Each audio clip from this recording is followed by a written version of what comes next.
The case of Nohima Graber. When a student at Fairfield High School received his Spanish test results, he found that his entire exam had been marked in red pen. He had failed because received a low grade. He was furious in front of his classmates, but the teacher reassured him, stating that she believed in his abilities and that he just needed to prepare better for the next test. Little did the elderly woman know that this would later have a tragic effect on her life.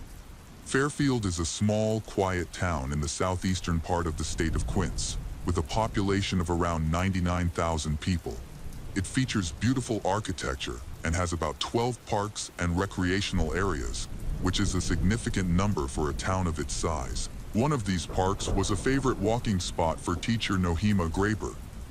She followed a daily routine of taking a certain number of steps to stay active and maintain her health, enjoying the tranquility and beauty of nature.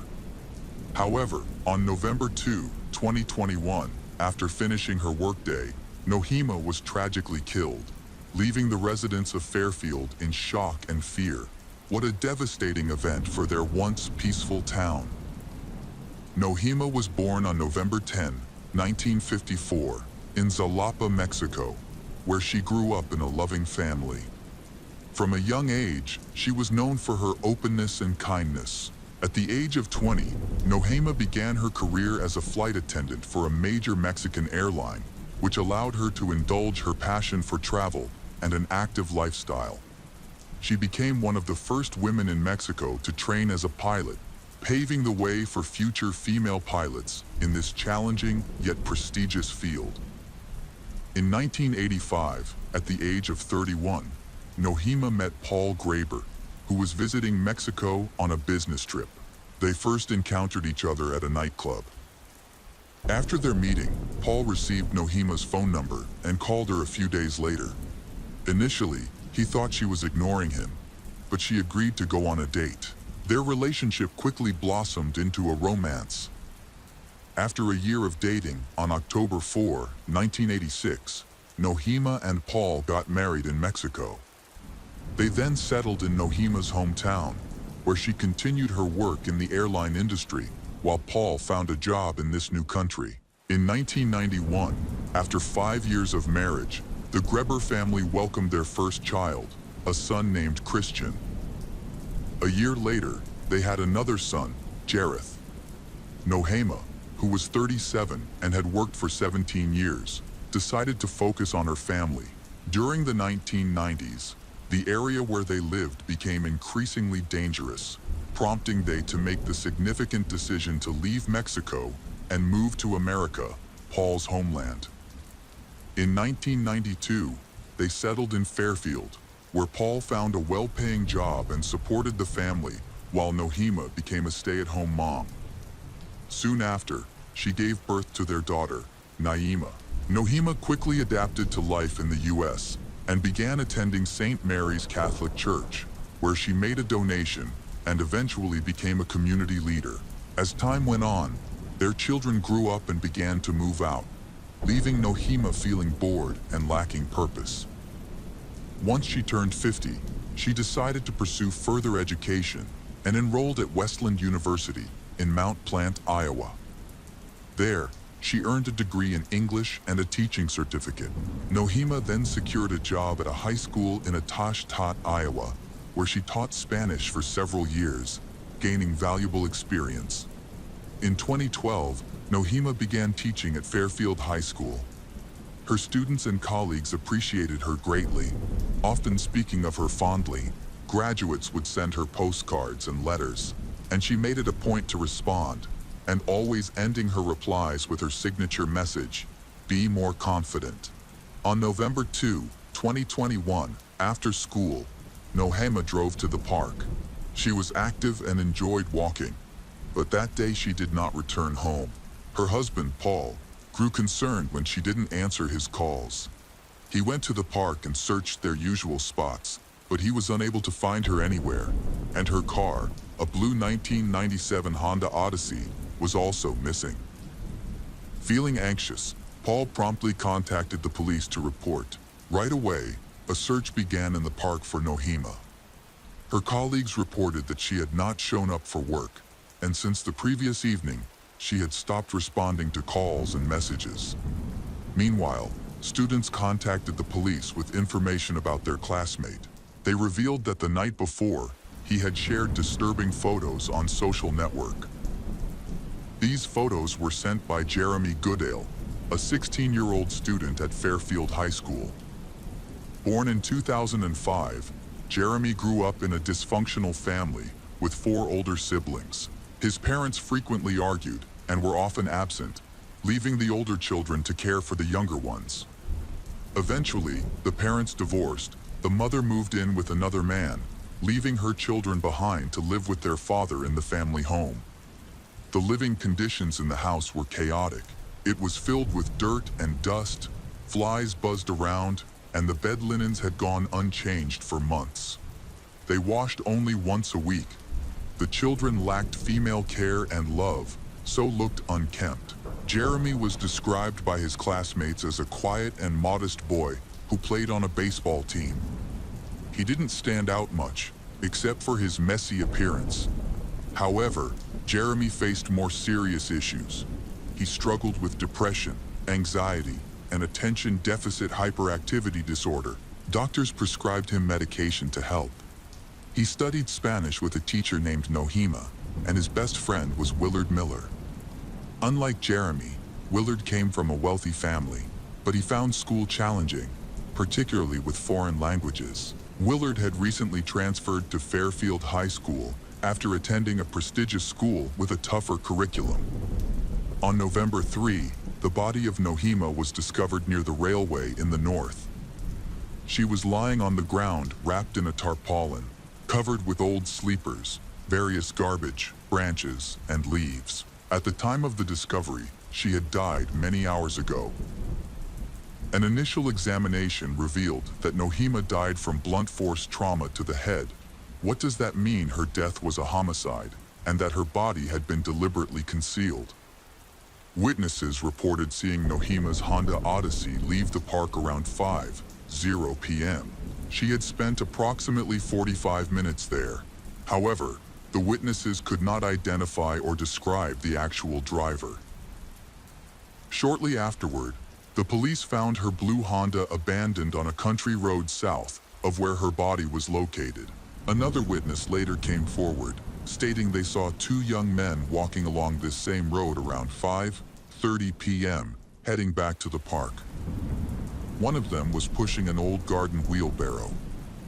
Unfortunately, this witness could not describe the young men and did not remember their faces. Based on the suspicious photo that went viral, the police arrived at Jeremy's house. He seemed agitated. Although he knew that the teacher was missing, he was unaware that her body had already been discovered. He denied any involvement in her disappearance, but was not informed about what the police had found at his home. Detectives discovered a blood-stained baseball bat and several black hairs in his house. They also found clothes and a blood-stained terry towel belonging to him. On Jeremy's phone, they found a text file titled "Preparation," which detailed the items needed for a planned act, including rubber gloves, wet wipes, a backpack, a bag, a blanket, a garden wheelbarrow, and other supplies. The file also outlined a step-by-step plan of actions. After the officers finished inspecting Jeremy's house, they proceeded to Willard's home. At that time, Willard, like Jeremy, was unaware that their teacher had already been found dead. Willard remained calm during the police questioning and readily discussed how he and Jeremy had walked in the local park the previous evening. However, he became visibly nervous when the conversation shifted to Nohima. His demeanor changed as he mentioned that Nohima did not regard him highly and often underestimated him. Meanwhile, the community of Fairfield was shocked and mourned the passing of Nohima, as she was known to be kind, compassionate, and always helpful to her students, leaving everyone puzzled about why anyone would want to harm her. After searches of the houses, Jeremy Gudella and Willard Miller were arrested and taken into custody on suspicion of murdering their Spanish language teacher. During their interrogation, they were informed that the body had been discovered. Both provided similar accounts of the events. They admitted to walking in the park that afternoon when they encountered their teacher. They greeted her, but suddenly, a group of masked individuals attacked Nohima, hitting her on the head with a bat, causing her to lose consciousness and fall. Jeremy and Willard claimed they were forced to watch as the assailants continued to assault her. They alleged that they were then told to hide the body, take her car, and abandon it near a country road. Jeremy and Willard denied any wrongdoing, asserting that they were merely witnesses to the murder and had been compelled to obey the orders of the true criminals. However, evidence found in Jeremy's house suggested otherwise. The blood and hair found on the baseball bat, as well as the blood on Jeremy's clothes and towel, all belonged to Nohima. Furthermore, there were no witnesses who saw a group of masked individuals or any strangers in the park. A notebook discovered in Jeremy's house revealed that he and his friends had been stalking Nohima for several weeks. They recorded the times her classes ended, when she left school, how long she spent in her car, and where she went afterward. This detailed documentation of Nohima's schedule indicated that it was easy for them to predict her daily movements. The young men knew that Nohima walked in the park every day and were familiar with this route.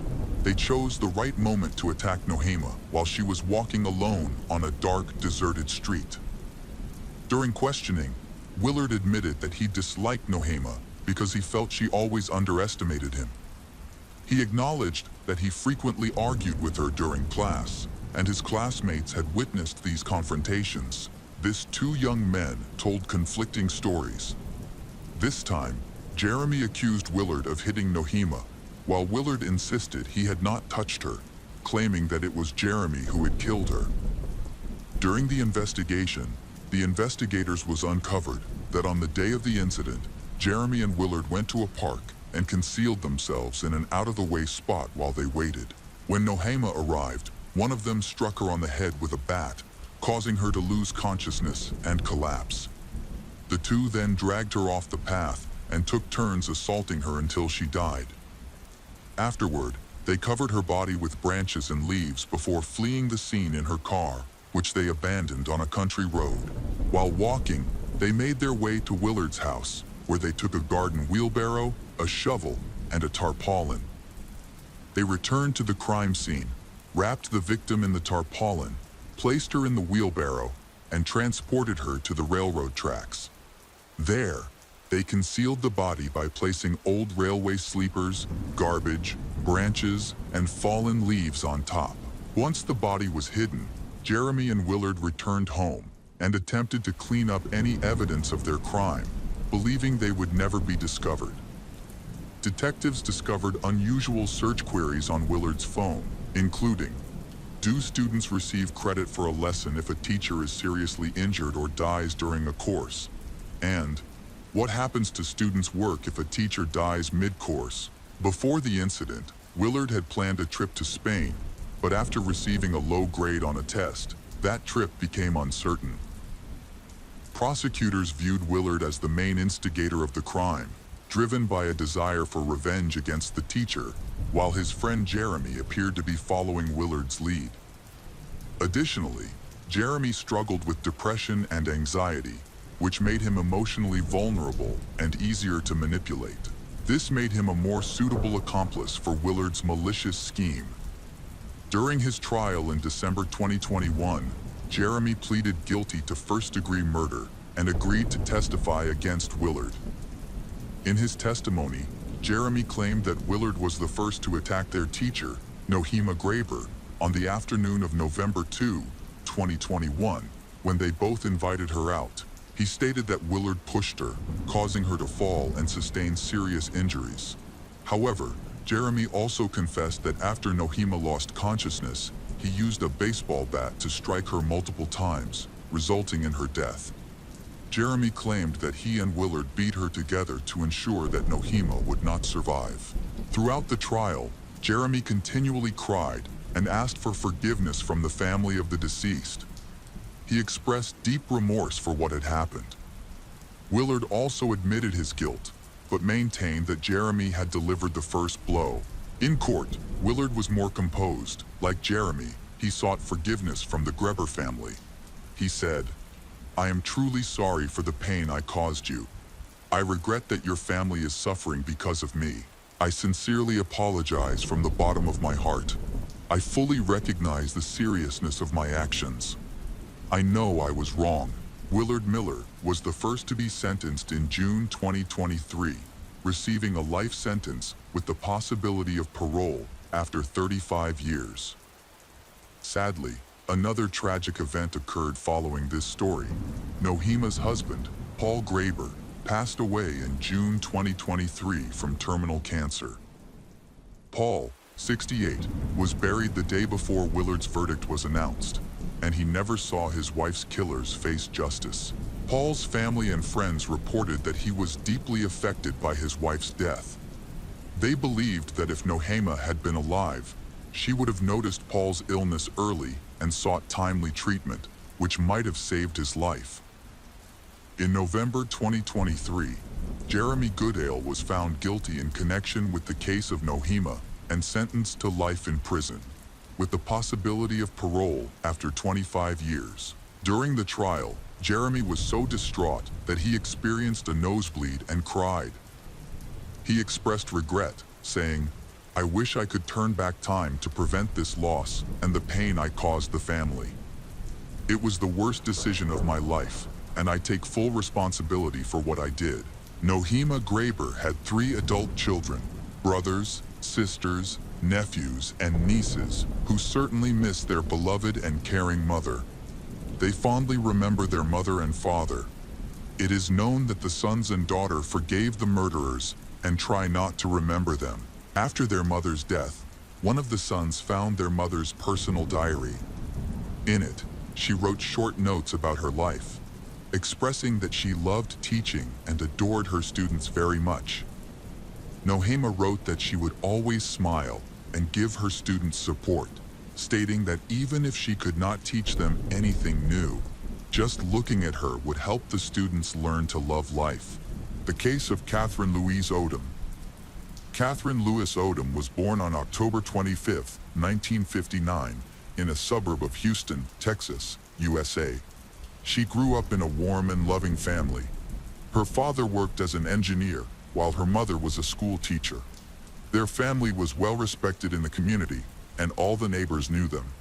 Catherine was the eldest of the siblings and had 2 younger brothers, Mike and Stephen, as well as a younger sister, Shelley. The children shared a close bond from an early age. Shelley, being significantly younger than Catherine, admired her older sister and often mimicked her. Catherine helped Shelley with her studies and provides encouragement for her interests. The sisters shared several hobbies, which strengthened their connection further. Both were athletic and passionate about gymnastics.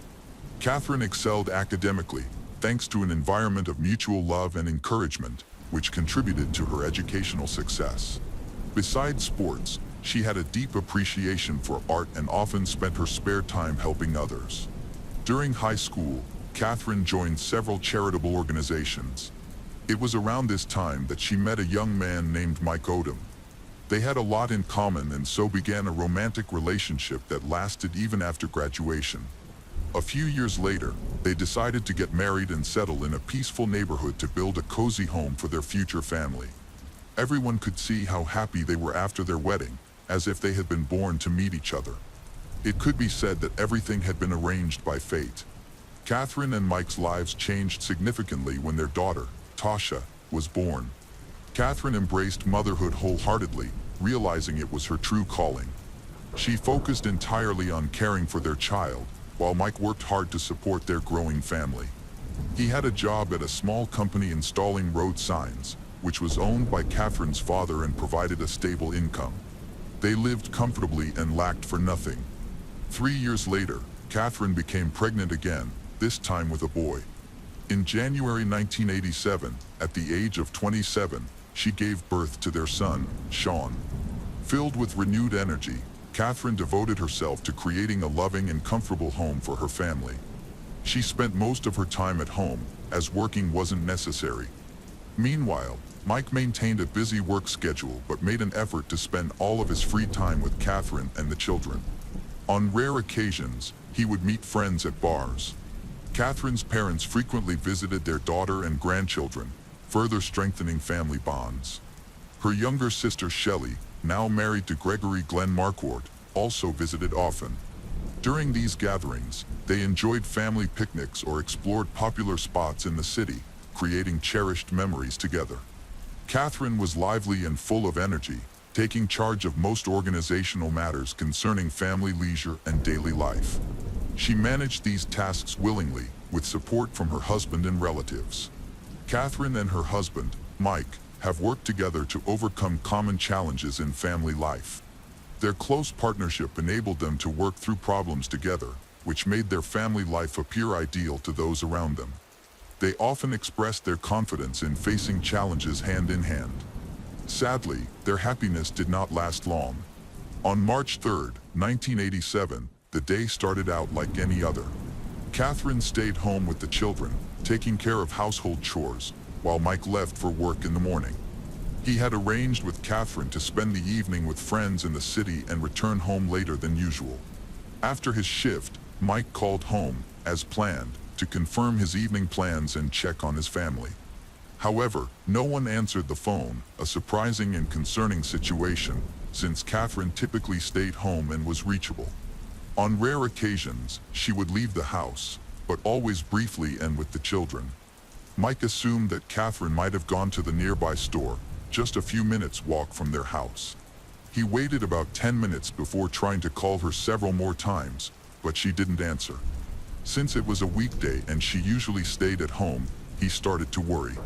It was unusual and unsettling for her not to respond. After about half an hour, Mike decided to contact his neighbor, Tim, and ask him to help check on Catherine. Without hesitation, Tim agreed and headed to Mike's house.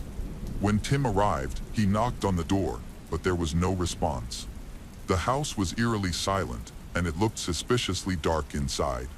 Peeking through the living room window, Tim noticed that the lights and TV were off, and the house seemed completely still, as though no one was inside. This was highly unusual because Catherine was almost always at home with her children on weekdays, either inside or in the yard. Neither Mike nor Tim had ever experienced anything like this before, and Tim grew increasingly concerned, suspecting that something might have happened to Catherine. Rather than returning home to make more phone calls, Tim decided to act quickly. He got into his car and drove into the city, hoping to find a police patrol car. After driving a few kilometers, he spotted one, flagged it down, and informed the officers about the unusual situation. Tim then guided the officers back to the house. Upon arrival, the officers knocked on the door, but, just like before, there was no response. While debating whether they should break down the door, one officer accidentally touched the handle and discovered that the door was unlocked all along. Inside, an ominous silence filled the house. The atmosphere felt heavy and foreboding. As the officers entered, they immediately encountered a troubling sight. A young girl named Tasha was lying unconscious on the couch. Although she was alive, she appeared to have suffered a severe attack, likely resulting in a skull or brain injury. The officers promptly called for an ambulance. The search continued, and they feared the situation might be more dire than just an assault on a child. In the bedroom, the officers thankfully found some relief. Baby Sean was peacefully sleeping in his crib, completely unharmed. However, this moment of comfort was short-lived. Their next discovery revealed the horrifying depth of the tragedy and raised questions that would baffle investigators for years. In the master bedroom, they discovered Catherine lying naked on the floor, covered in blood. Her hands were bound with the cord of an electric lamp, and she had been fatally stabbed multiple times. When the police found her, she was dead. Paramedics arrived and immediately rushed Tasha to the hospital for urgent medical attention. Meanwhile, detectives began their investigation, and forensic teams meticulously combed the crime scene for evidence to piece together what had happened. At this point, the circumstances surrounding the tragedy were a complete mystery, and the family had not yet been informed. When Catherine's father, Frank Martin, was notified about the incident, he rushed to the family home.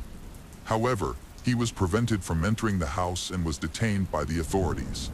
Under the guise of preserving the crime scene for forensic investigation, the police appeared to be shielding him from the horrifying details of his daughter's murder. Instead, they directed him to the hospital to be with his granddaughter and provide her comfort. Learning about Tasha's critical condition, he immediately headed to the medical center. At the hospital, deeply worried about Tasha, Frank desperately sought answers. Upon arrival, he was informed that Tasha was still in surgery, so he waited in the emergency room, unaware of the full tragedy that had unfolded at his daughter's home. While trying to gather information from the staff, a news report aired on television in the waiting room. It was through this broadcast that he learned the horrifying truth. The report revealed that in a Houston suburb, a woman had been killed, and her daughter was critically injured and hospitalized. Frank quickly realized the story was about Catherine and Tasha. Based on the broadcast, fear gripped him as he began to worry he might lose his granddaughter as well. The shocking revelation left him reeling. Mike was in complete shock upon hearing the news and struggled to comprehend who could have harmed his loved ones. When he finally arrived home, his presence immediately drew the attention of the authorities. There were several reasons for their suspicion. First, they noticed suspicious stains resembling blood on his shirt. Additionally, he arrived much later than expected, even after Catherine's father. Detectives confiscated Mike's clothes for testing and took him to the station for questioning. Meanwhile, the police continued investigating the crime scene, uncovering significant evidence. A large amount of blood was discovered in the bathroom, suggesting the attacker had attempted to clean themselves and had spent considerable time in the house before leaving. Based on this, investigators concluded that the motive was not robbery. Instead, the attacker likely knew Catherine and had been aware of when she would be most vulnerable. The primary motive for the attack was identified as abuse. Detectives confirmed that the killer was someone Catherine knew, as evidenced by the lack of any signs of forced entry on the windows or doors, and the fact that the main entrance had been unlocked. Investigators proposed two scenarios: either Catherine knew the attacker, trusted him, and let him in willingly without anticipating harm, or the attacker had a key to the house and entered without difficulty. A notable observation was that Catherine's clothes were neatly folded on the floor next to her naked body. Additionally, investigators believed Tasha was not the intended target of the attack. Instead, the attacker either harmed Tasha to force Catherine into submission or struck the girl on the head to silence an unintended witness. Tasha was hospitalized and unable to provide valuable information to the police due to the severity of her injuries. Tragically, the delay in medical assistance significantly reduced her chances of survival. Tasha suffered multiple blows to her head and body, consistent with injuries caused by fists. The severe injuries underscored the attacker's extreme cruelty. The child was beaten so severely that doctors struggled for hours to stabilize her. Ultimately, she fell into a coma. Her relatives were informed that her chances of survival were slim, though there remained a slight hope for recovery.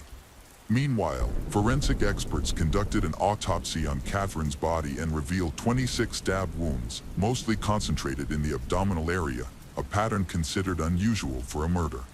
Investigators reviewed similar cases and examined evidence to determine if she had been a victim of abuse. They succeeded in obtaining biological material from the perpetrator.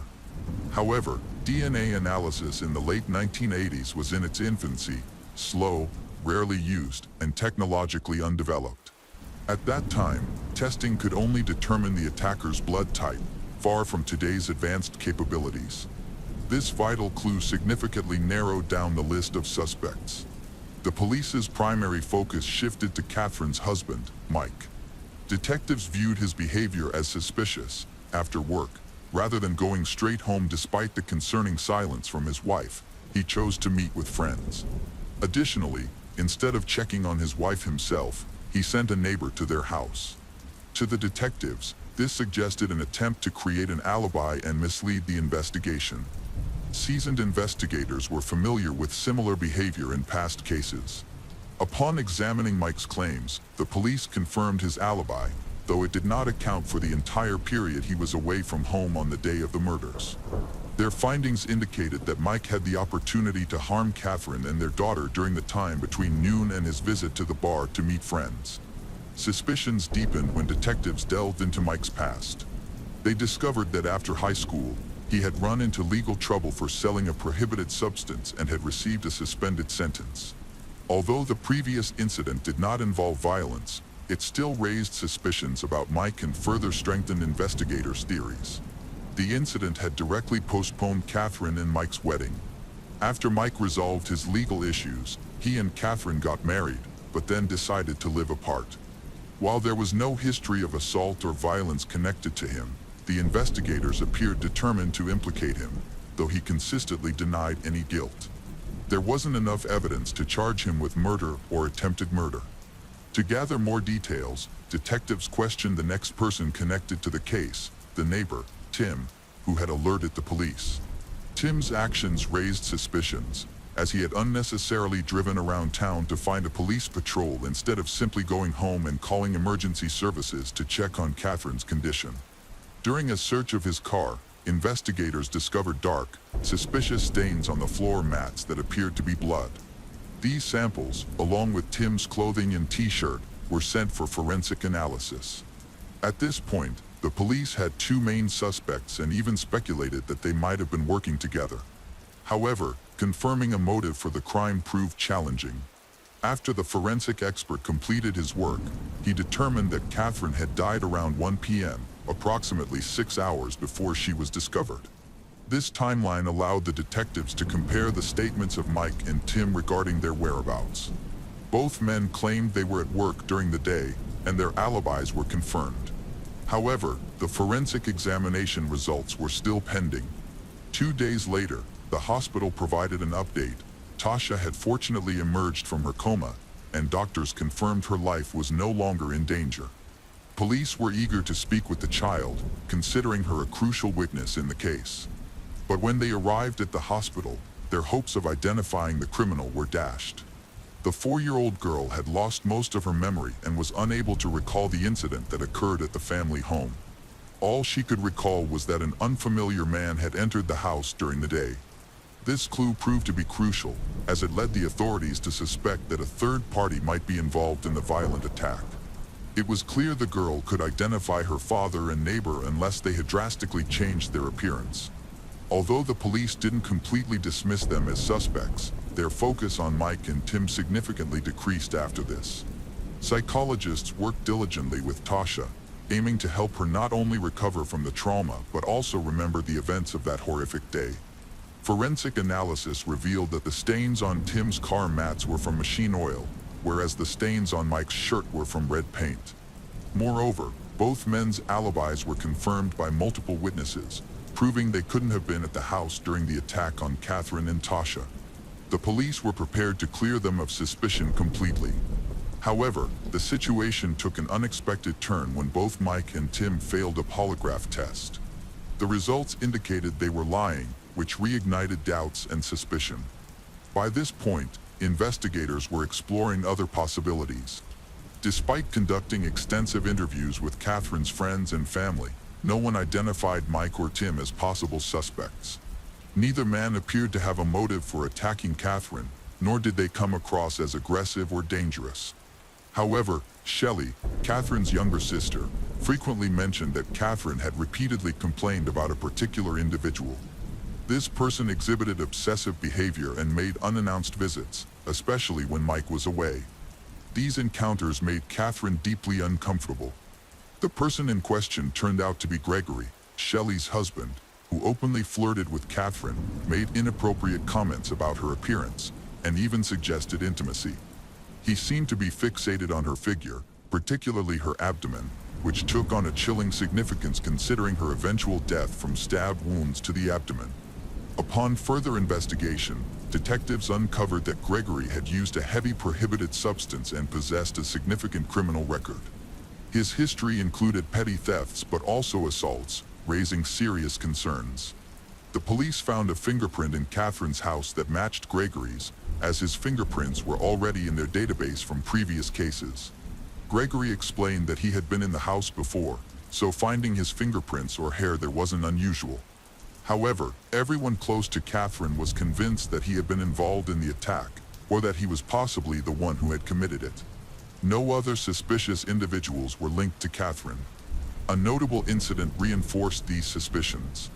One night, while Catherine's parents were at the hospital with Tasha, Gregory unexpectedly showed up. His timing seemed odd, and Tasha reacted with immediate fear. She clung to her grandmother, trembling and visibly tense until Gregory left. Although she had barely interacted with him before, her extreme reaction caused Catherine's parents to become certain that Gregory was the man responsible for their daughter's death. Gregory was a reserved and unsociable man with peculiar behavior. The police decided to bring him in for questioning. From the start, he appeared nervous and irritable during the interrogations. When asked whether he had agreed to meet the police voluntarily, he denied any involvement in Catherine's murder. He claimed that he couldn't have been at her house at the time of the crime because he was with his friend. However, sensing that the authorities were closing in on him, Gregory interrupted the conversation to ask for permission to go to the parking lot and extend his car's payment to avoid being towed. The detectives allowed him to leave, but instead of returning, Gregory fled. His escape didn't particularly shock the police, as they had already suspected he was guilty. Suspicion against Gregory, now the prime suspect, quickly grew stronger. Shelley, Catherine's younger sister, informed the police that Gregory had driven her to work at 10:30 a.m. and picked her up at 2:30 p.m., which left him with a 4-hour window aligning perfectly with Catherine's time of death. Forensic evidence later revealed that the materials found under Catherine's fingernails matched Gregory's blood type. However, since DNA analysis was still in its infancy and not widely utilized at the time, there wasn't enough evidence to charge him with the crime. Despite this, Catherine's family was convinced that Gregory was involved in the attack. Shelley, on the other hand, does not believe he is guilty and continues to live with him, despite facing opposition from her family. The case remained unsolved for 11 years until detectives revisited the evidence in 1998, leveraging significant advancements in DNA technology. Despite the improvements, the DNA analysis still lacked precision. The samples collected from Catherine could only match 2% of the global population, which included Gregory. This limitation was due to the partial DNA profile that could be isolated. Nonetheless, detectives saw an opportunity and questioned Gregory again. They informed him of the partial match between his DNA and DNA found on Catherine's body. Surprisingly, Gregory changed his testimony from 11 years earlier, admitting that he had an affair with Catherine. He claimed to have visited her on the day she passed away, saying that they had an intimate relationship while her children were in another room. According to Gregory, Catherine was alive when he left. However, Gregory's new story contradicted what Catherine had said when she was alive. She had voiced her fear of him and complained about him. It also clashed with what her relatives knew about her character, as they were certain she would never leave her young children unattended. Despite Gregory's sudden change in his account and the detectives' growing suspicions, the lack of accuracy in the DNA analysis left them without enough evidence to proceed. The investigation was restarted in 2002 when a new forensic expert joined the case. This expert conducted groundbreaking research on DNA, assisted by a specialized team. They experimented by applying varying levels of pressure to each other's necks and analyzing the DNA traces left behind. Their research demonstrated that sufficient DNA particles remain on a victim's body during such interactions, enabling forensic examination. Detectives learned about a method to collect skin particles left on surfaces through touch. This sparked the idea to re-examine the evidence from the crime scene to identify objects that the attacker might have touched and recover potential DNA traces. The most obvious choice was the cord from the electric lamp that the attacker had used to tie up Catherine before torturing her, and this decision proved successful. On the lamp cord, investigators discovered a small amount of genetic material that perfectly matched Gregory's DNA. 15 years after the brutal crime, Gregory was finally arrested and held accountable for his actions. Gregory later contacted authorities and confessed to the murder, even boasting about it. He provided a detailed account of the horrific incident involving Catherine's abuse and murder. On the day of the crime, after taking Shelley to work, Gregory consumed a large quantity of prohibited substances before visiting Catherine's home. Upon arriving, he began harassing her, who demanded that he leave.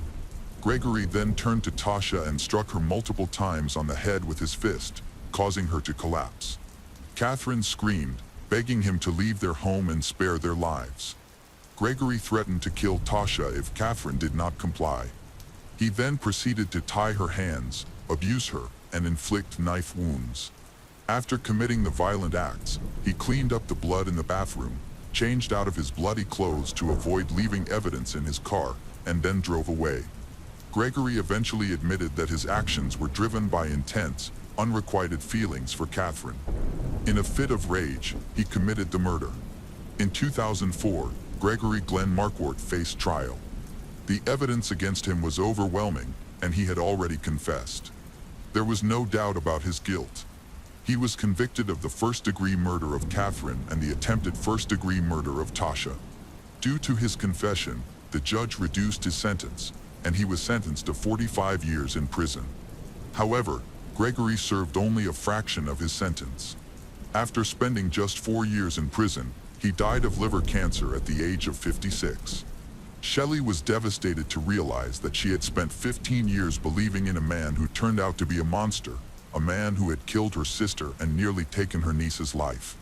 Catherine's children remained with their father, Mike, and Catherine's family offered their support to him and the children during this difficult time. The case of Nahir Galarza. Fernando Pastorizo, born in 1997 in Entre Rios, Argentina, is the son of Silvia Mantegazza and Gustavo Pastorizo.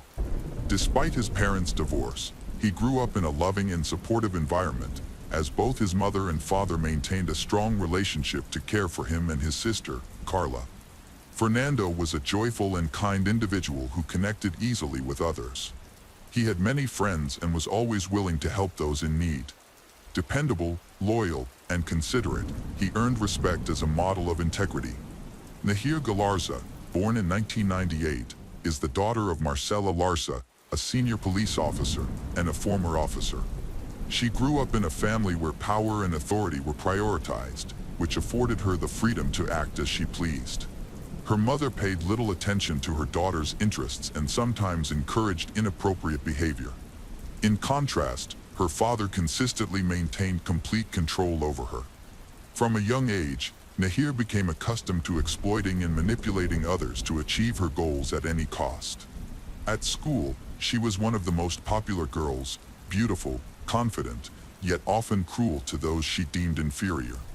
Despite their stark differences, Fernando and Nahir entered into a relationship that ultimately ended in tragedy. They began dating as teenagers, and at first, their bond seemed like a typical youthful romance.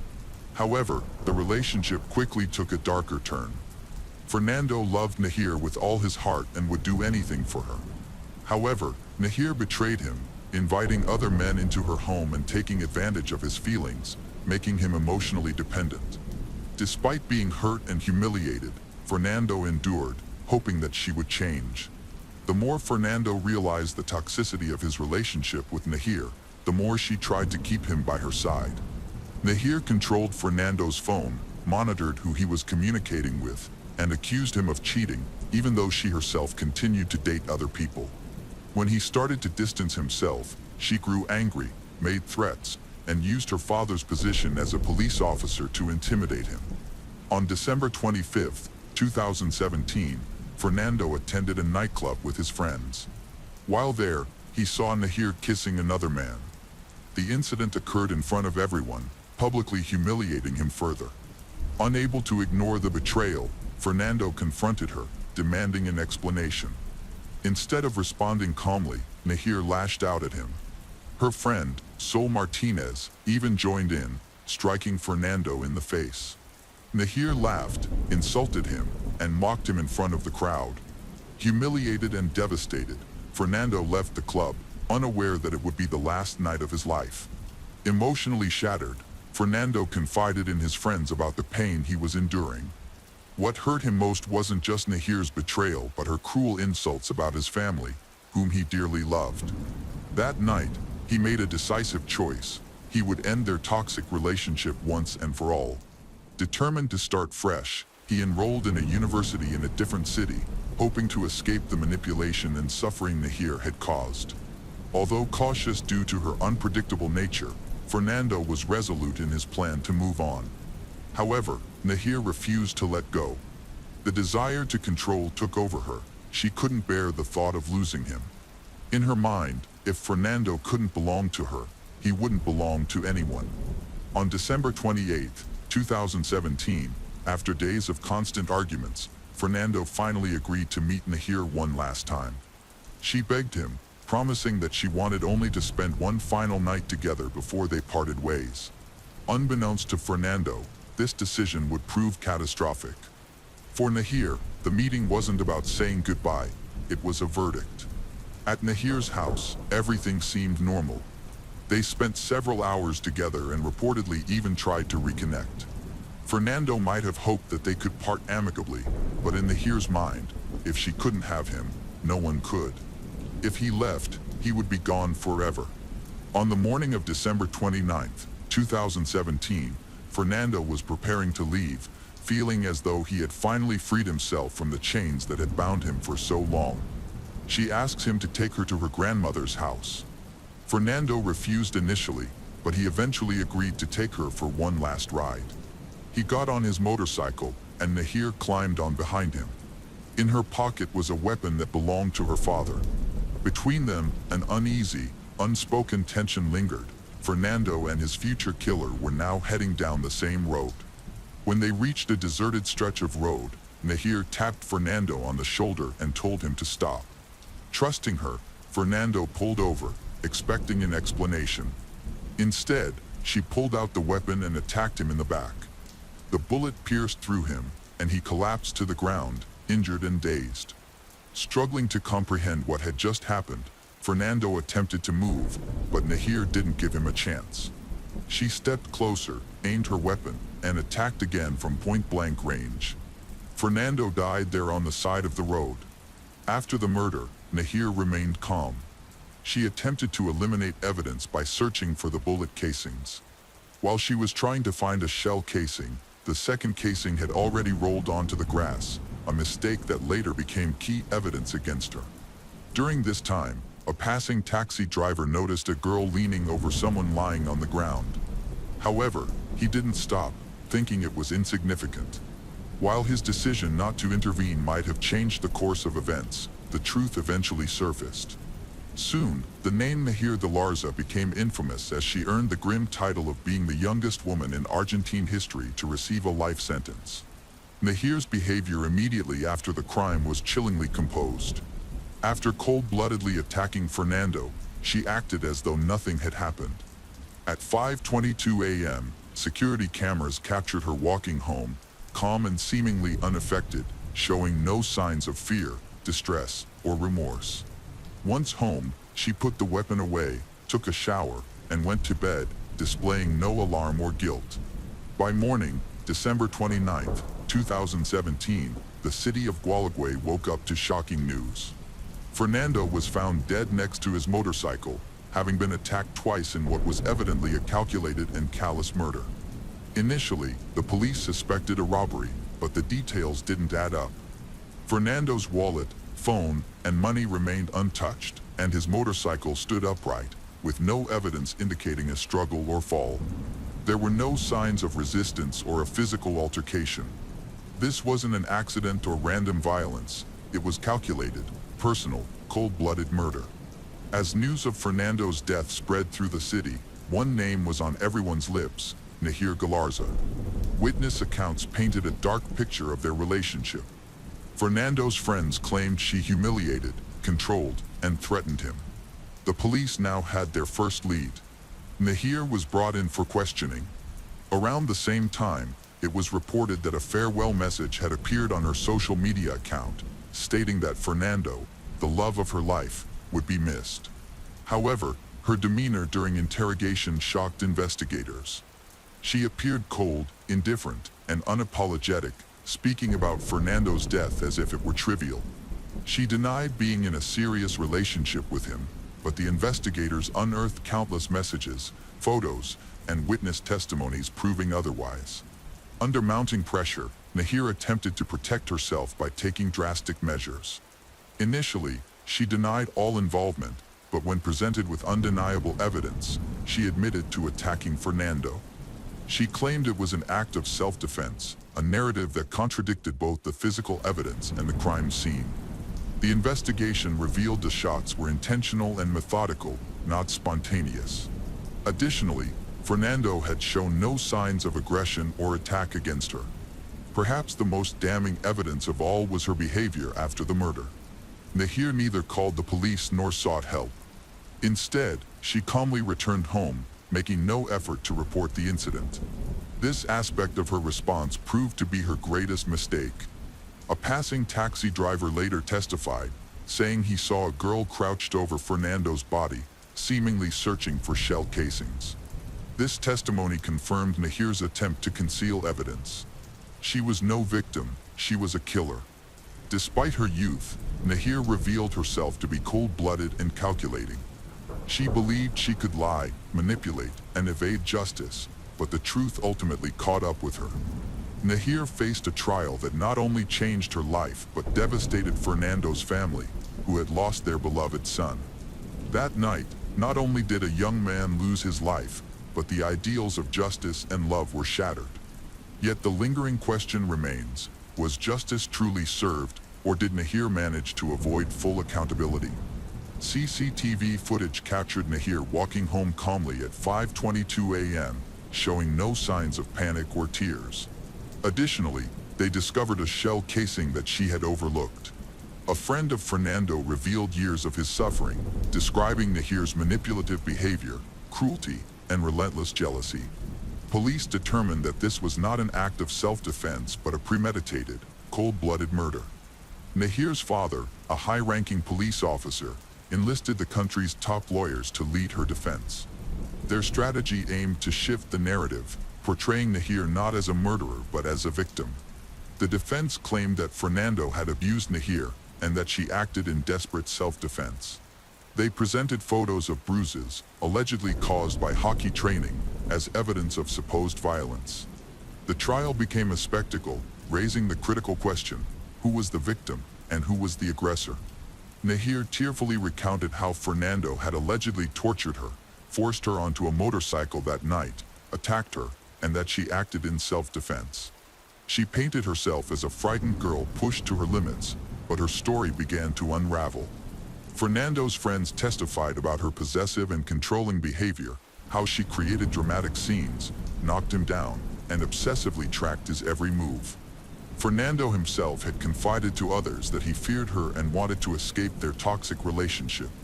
A psychologist, called as a defense witness, made a shocking statement during the trial. Nahir is not a victim but a manipulator and narcissist accustomed to getting her way. This declaration entirely undermined her defense. Even feminist organizations, which had initially rallied in her support and portrayed her as a victim of domestic violence, were unable to sway the court's decision. The evidence was overwhelming.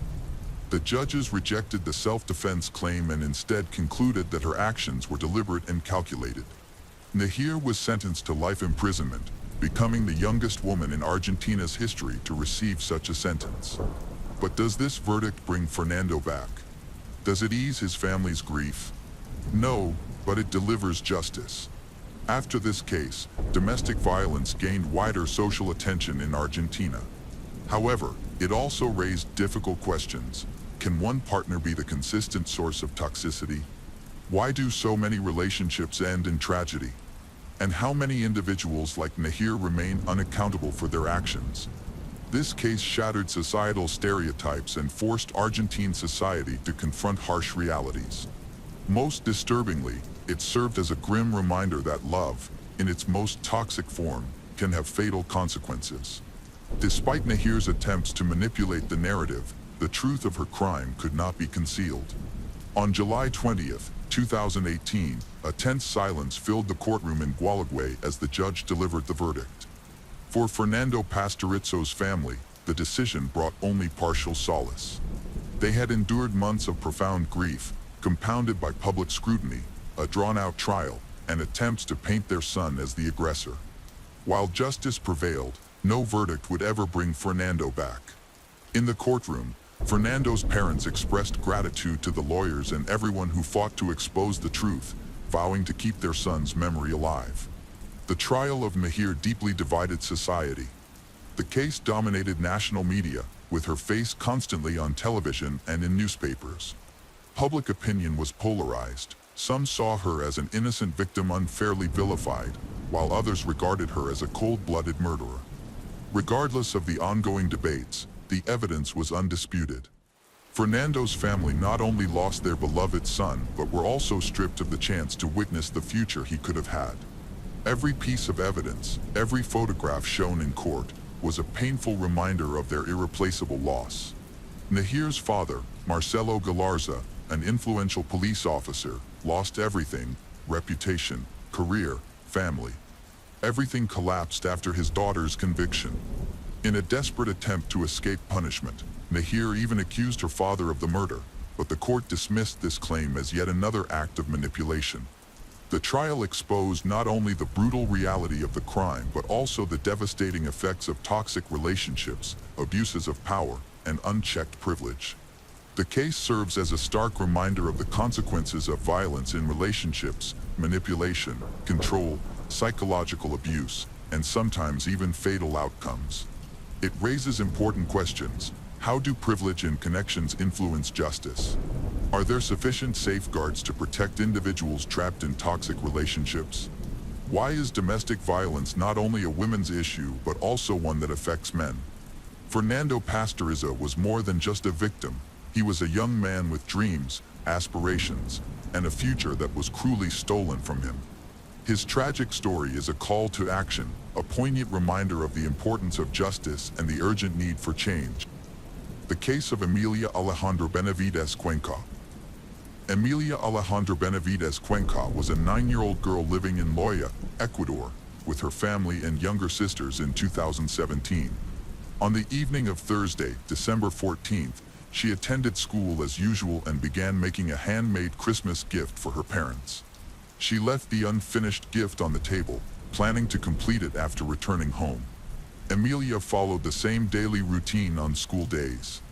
After finishing her classes, she would walk past a pastry shop to reach the bus stop, which was only about 100 meters away. After boarding the bus, she would typically arrive home at around the same time every evening. However, on December 15, 2017, something was different. When Emilia failed to return home and was delayed by over an hour, her family began to grow concerned. She was not the type to visit friends or deviate from her routine without permission. Ecuador faces a serious crime problem, and Loya is no exception. However, it is considered to be safer than many other parts of the country. Emilia's parents still hope that she will return soon and have a reasonable explanation for being late home.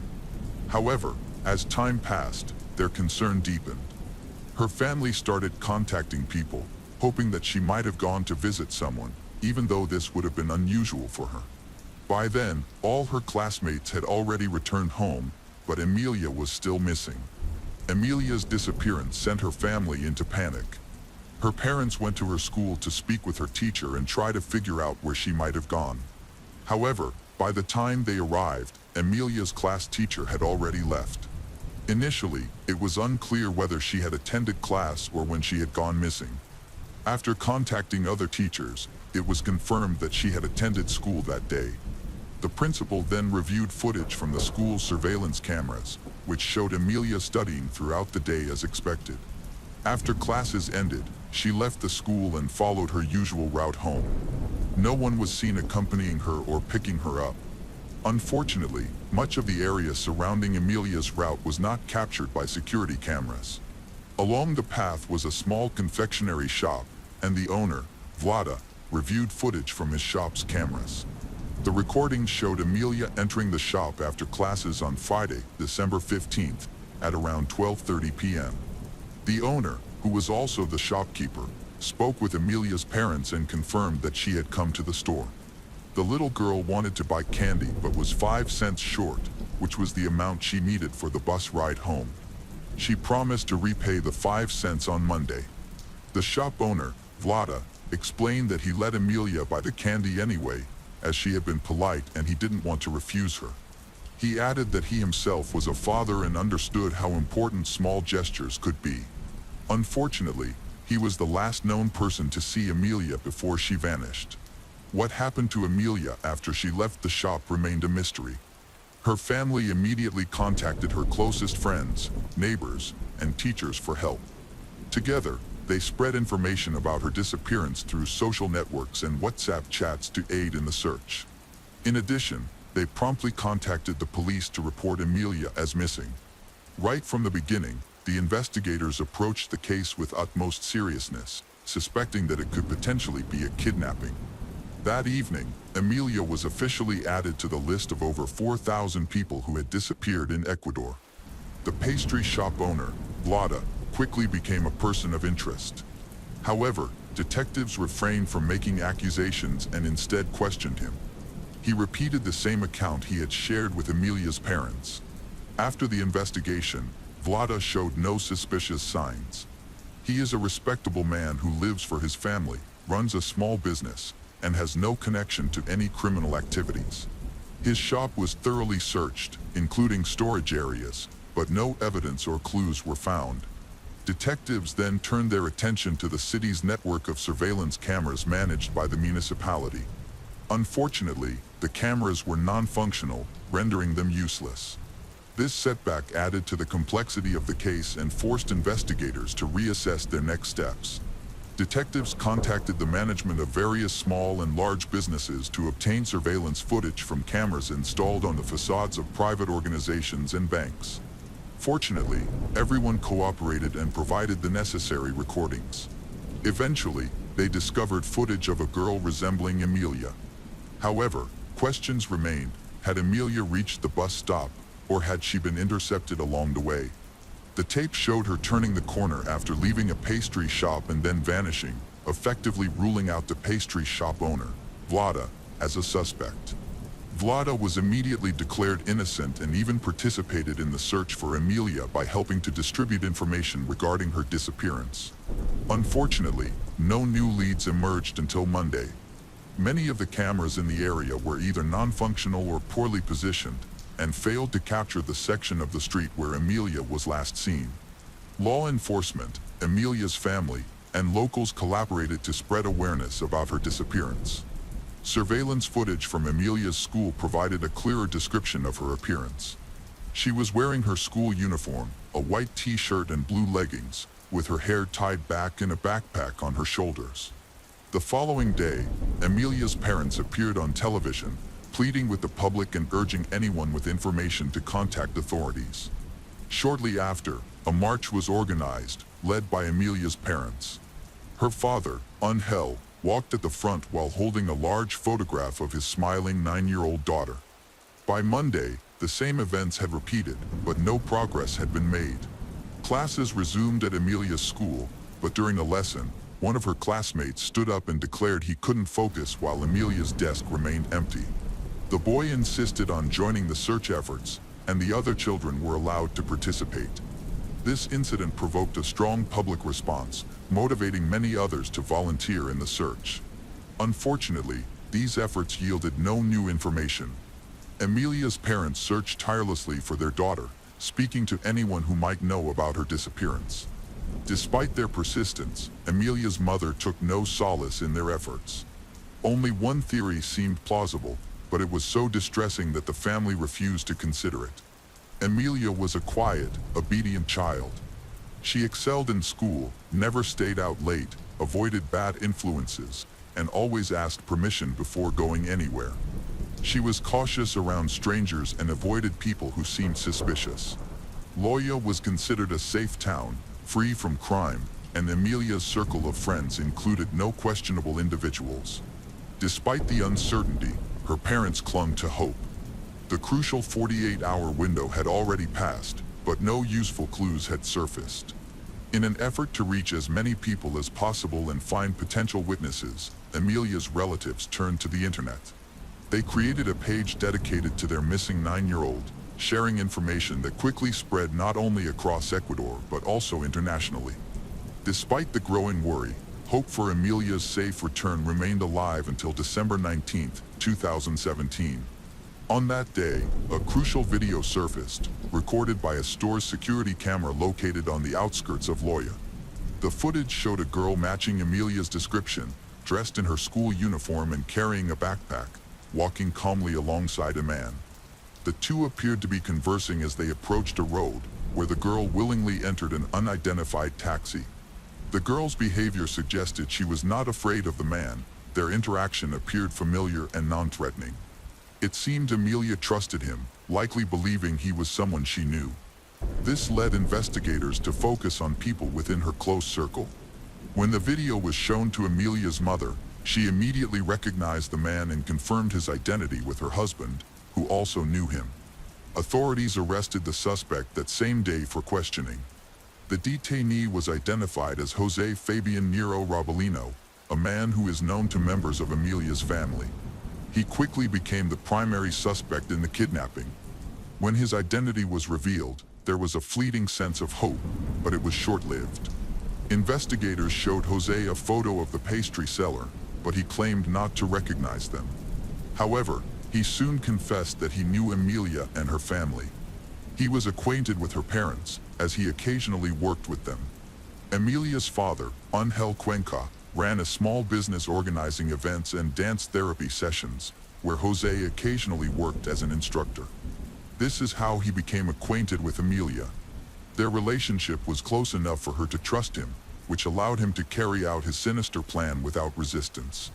Initially, Jose denied any wrongdoing, but he eventually confessed to murdering Emilia and agreed to lead detectives to her remains. On the outskirts of Loya, near a roadside, investigators discovered human remains that were unrecognizable. Forensic analysis confirmed they belonged to Emilia. By then, Emilia's tragic disappearance had drawn national attention. Everyone who participated in the search and raised awareness about her case was horrified by the brutality of this horrific crime. By December 20th, just one day after Emilia's body was discovered, the horrifying details of this tragedy had emerged, revealing an entire criminal syndicate. Just prior to the kidnapping, another member of the group reached out to Jose, requesting that he find a girl aged between 10 and 12 to record the abuse as per the instructions of a wealthy client. The syndicate had agreed to pay $4,000 for the kidnapping. Jose had already studied Emilia's daily routine and determined she would be an easy target. Jose waited for Emilia after school, choosing a spot out of sight of the security cameras to meet her. He told her that her father was waiting for her at a country hotel and had prepared a delightful surprise. Trusting him, she agreed without a doubt, and they headed towards his car. She trusted him so much that they walked part of the way holding hands. Jose then took Emilia to a remote area on the city's outskirts, where she was to be handed over to the client. During questioning, he confessed that the plan was initially limited to taking photos and recording videos. They had no intention of killing her and had planned to return her home afterward. However, the crime quickly attracted significant attention the following day. The client delayed returning Emilia, and in the meantime, the police, along with tens of thousands of volunteers, had begun an extensive search. Jose realized that returning Emilia without raising suspicion was impossible, so he accepted that the consequences were unavoidable. Jose kept Emilia hostage for approximately a day, contemplating his next move before eventually deciding to kill her. The clients who had orchestrated the kidnapping showed no concern for Emilia's fate but made it clear to Jose that he would be killed if their criminal activities were revealed. Meanwhile, other members of the syndicate had already sent photos and videos of Emilia to the client, received payment, compensated the kidnapper, and uploaded the materials onto the darknet.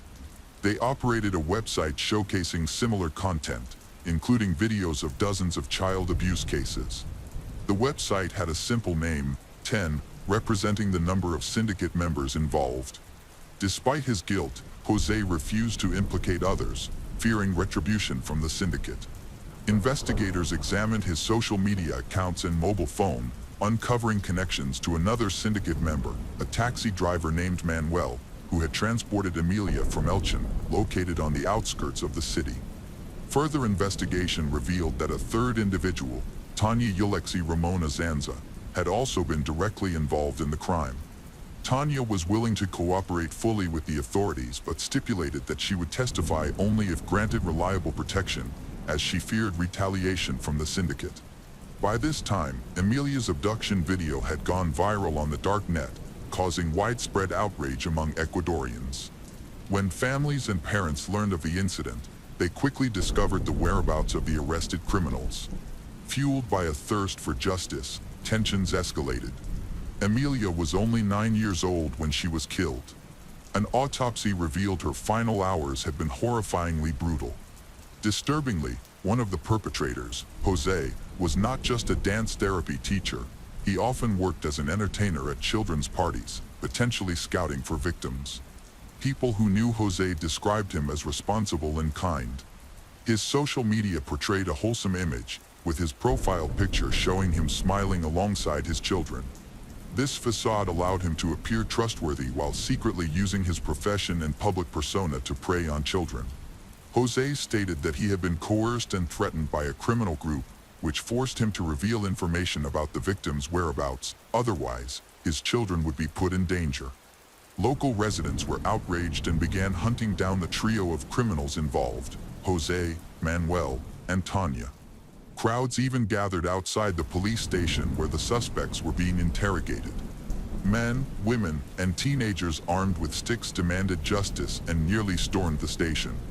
Authorities barely managed to prevent the mob from breaking in.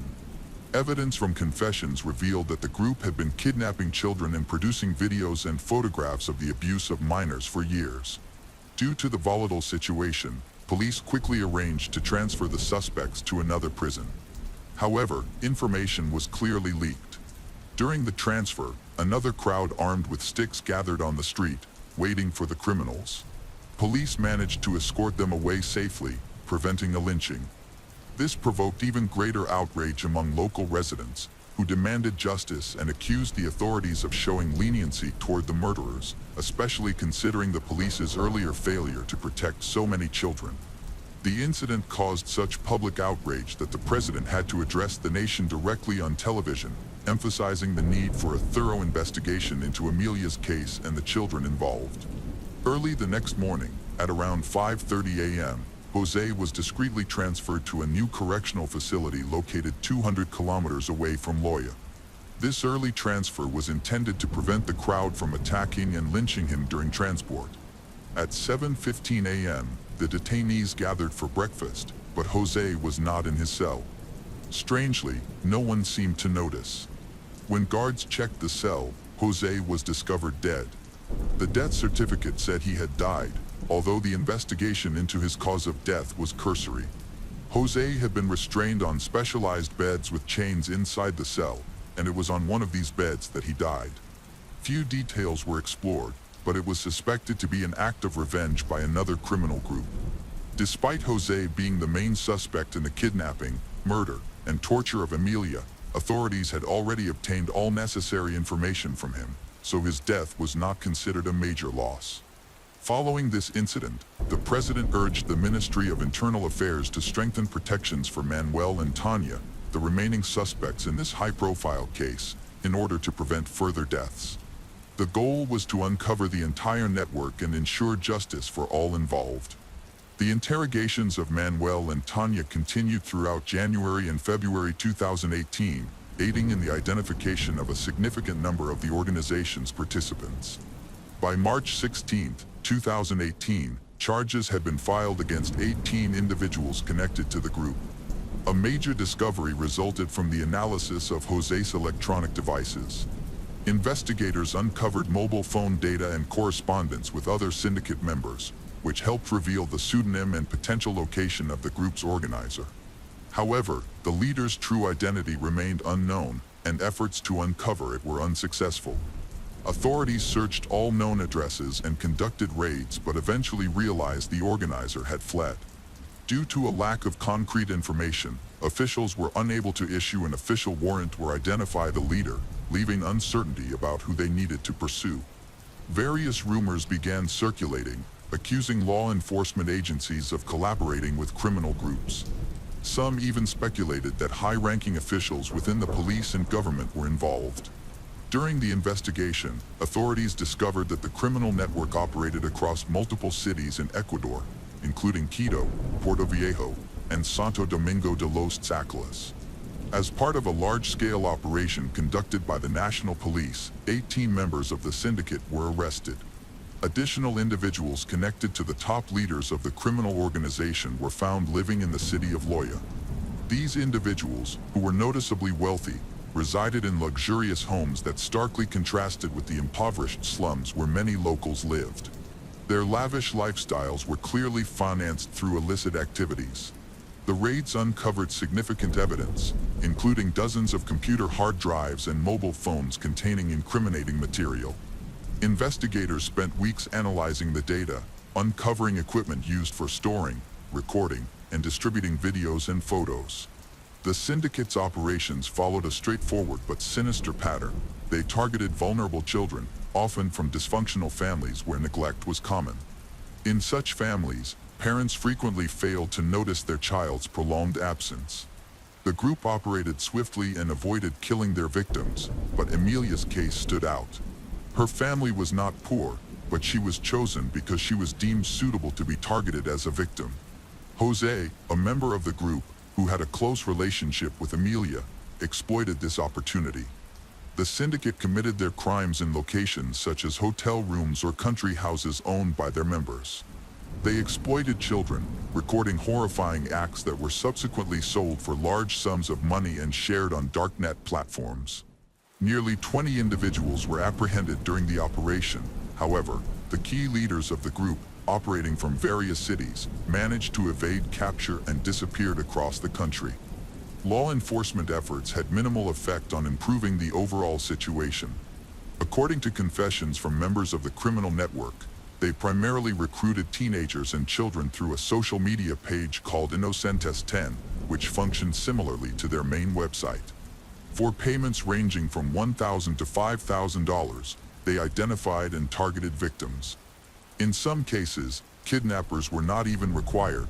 Older minors could simply be coerced or convinced. Teenagers from disadvantaged backgrounds often agreed to participate willingly in exchange for money.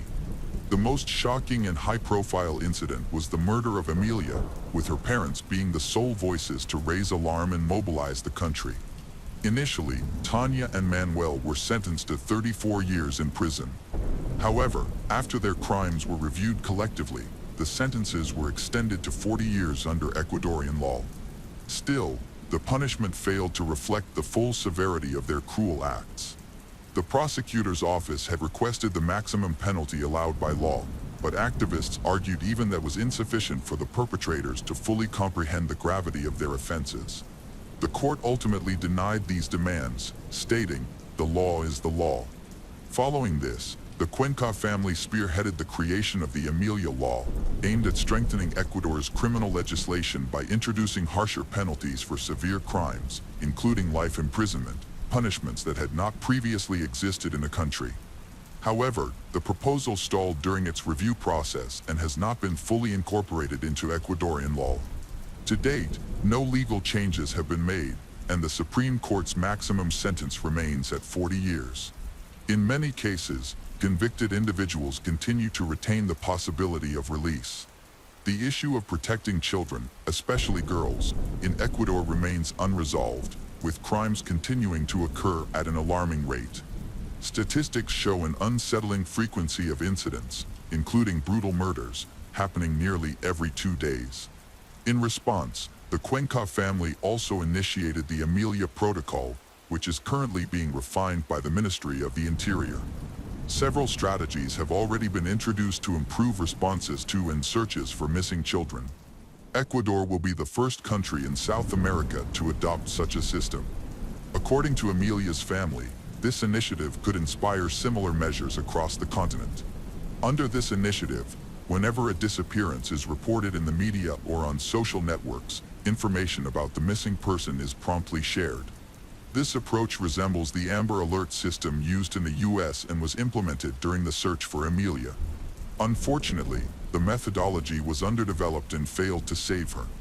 However, the system does have its limitations.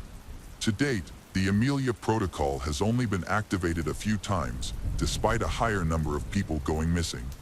Currently, authorities are revising the criteria to better evaluate the level of threat and enable quicker responses. The case of Lauren Johansson. That evening, it was quite quiet. A light wind rustled the treetops near the cemetery by the Wolf River. A car sat on the side of an abandoned road, motionless and untouched for hours. But something was wrong. When the police arrived, a man jumped out and ran into the woods. The officers rushed after him, but the thick undergrowth, the dark night, and the uneven ground prevented them from catching the fugitive. Meanwhile, Robert Lance Johansson, Lauren's father, broke past the police, his heart pounding.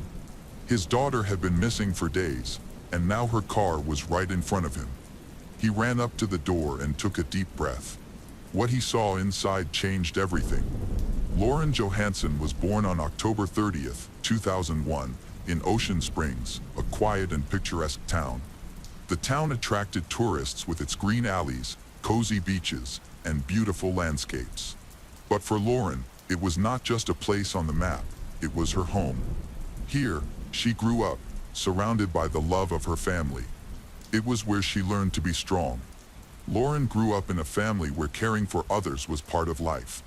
Her parents, Lance and Tamala Robinson Johansson, surrounded their daughter with warmth. However, their life was not easy. Both of her older sisters had serious health problems, and from childhood, Lauren helped her parents take care of them. It was then that she learned patience and compassion, qualities that became part of her character. She was always ready to come to the rescue. She never complained and always put others before her own needs. From childhood, Lauren adored animals and was fascinated by wild birds. Her parents supported her hobby, and when Lauren became a teenager, she began to actively help in animal shelters. She looked after homeless cats and cared for horses after injuries. She treated wild animals and made it her life's goal to open her own shelter for rescued animals, to help those who could not help themselves. For this, she saved every cent, working since school. Lauren always wanted to help not only animals but also people. That's why she decided to become a nurse. She attended the University of Southern Mississippi and was successful in her studies despite working part-time jobs.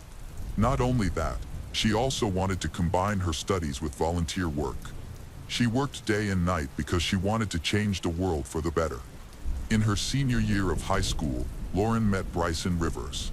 He was an athlete admired by everyone, raised in a religious and conservative family.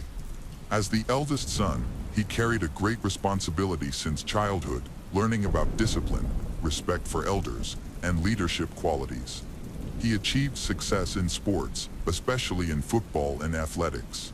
Loved by teachers and admired by classmates, it seemed that he and Lauren were the ideal couple, supporting each other's dreams, they appearing happier than anyone else. However, this outer ideal hid a terrible truth, one that led to that night when they found her car on an abandoned road.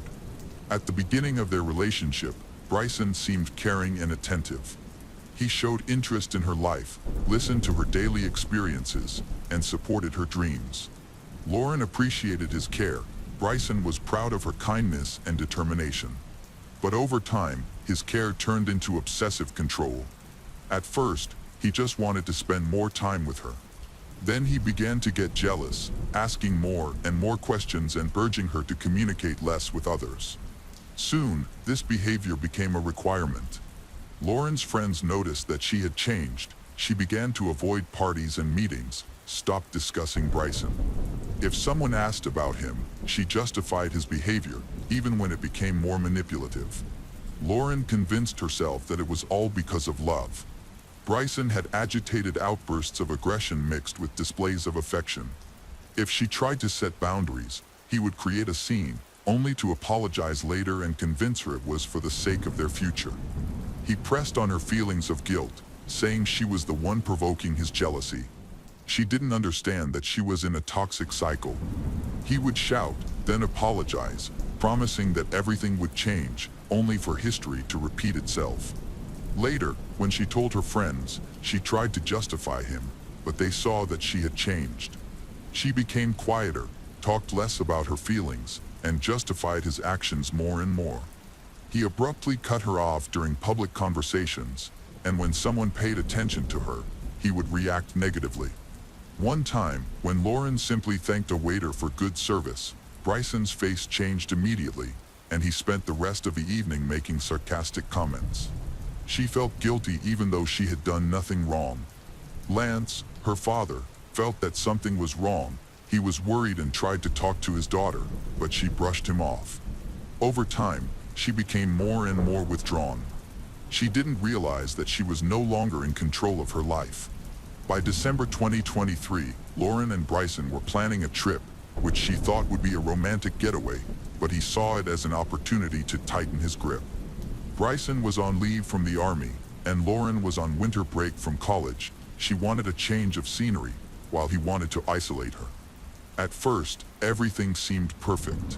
They walked around the city, visited the sights, and ate dinner at nice restaurants. Bryson seemed calm, but underneath the surface of this happiness, there was tension. Lauren felt this but ignored it. She believed that everything would be fine. On December 11th, Lauren and Bryson went to a bar to watch a football match. For Bryson, it was an important evening, and he was not going to miss it.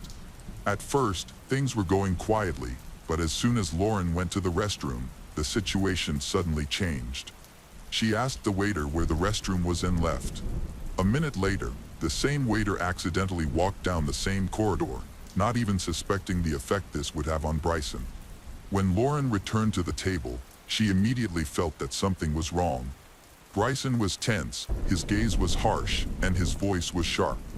The more Lauren tried to calm him down, the worse it became. His accusations grew more absurd, her voice got louder, and his anger intensified.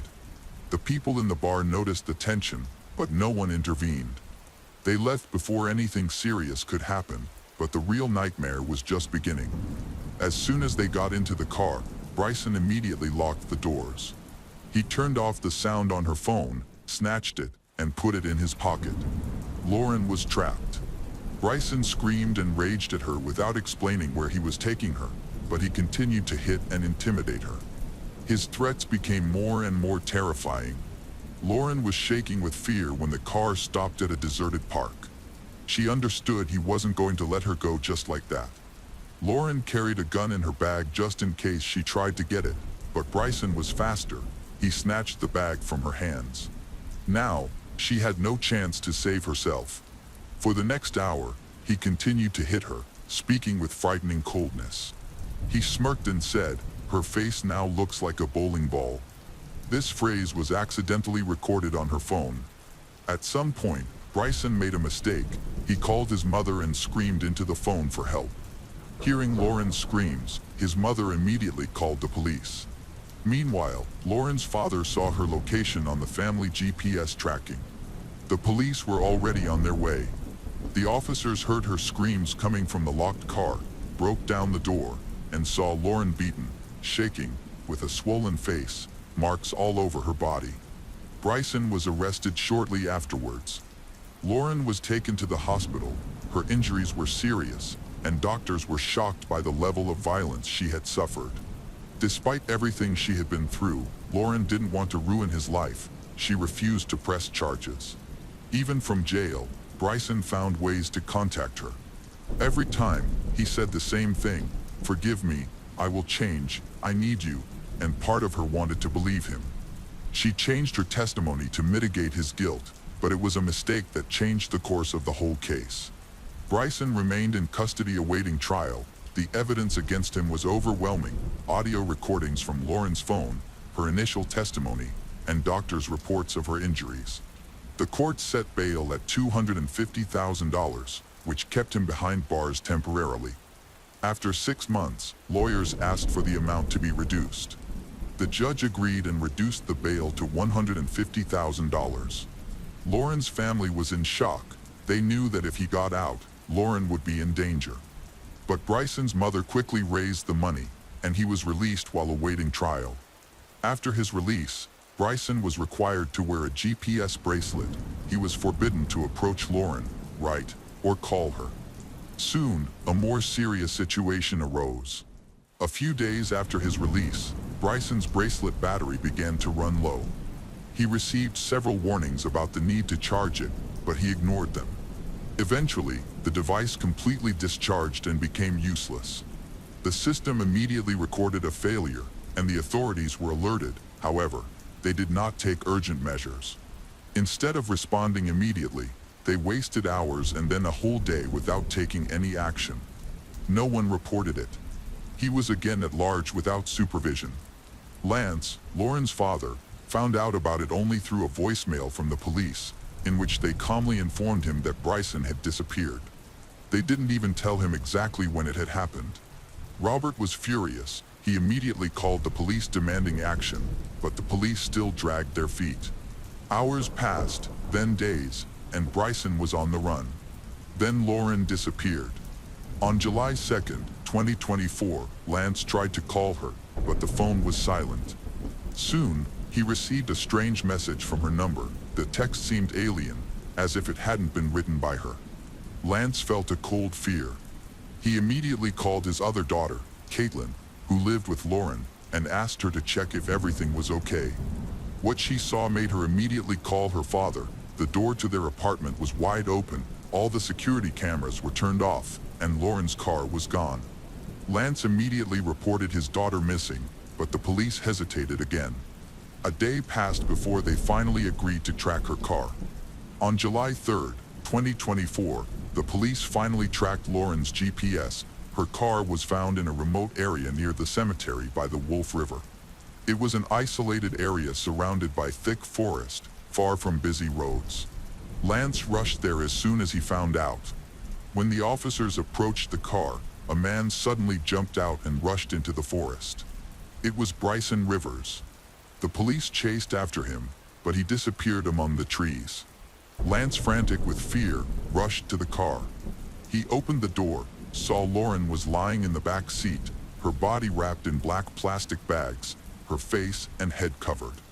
As a doctor, he had seen many terrible injuries, but nothing could prepare him for this. The police began to record evidence, but one thing was clear: this was not just a murder, it was a brutal, monstrous massacre. When forensic experts began to examine the car, they were confronted with a terrible sight. Blood stains on the upholstery indicated that Lauren had been subjected to a brutal and prolonged attack until her death. Lance was unable to leave the crime scene even when his health began to deteriorate from the stress he had experienced. He refused to leave until the investigators had finished their work. The search for Bryson continued for several hours, with helicopters equipped with thermal imaging scanning the forest for the slightest trace.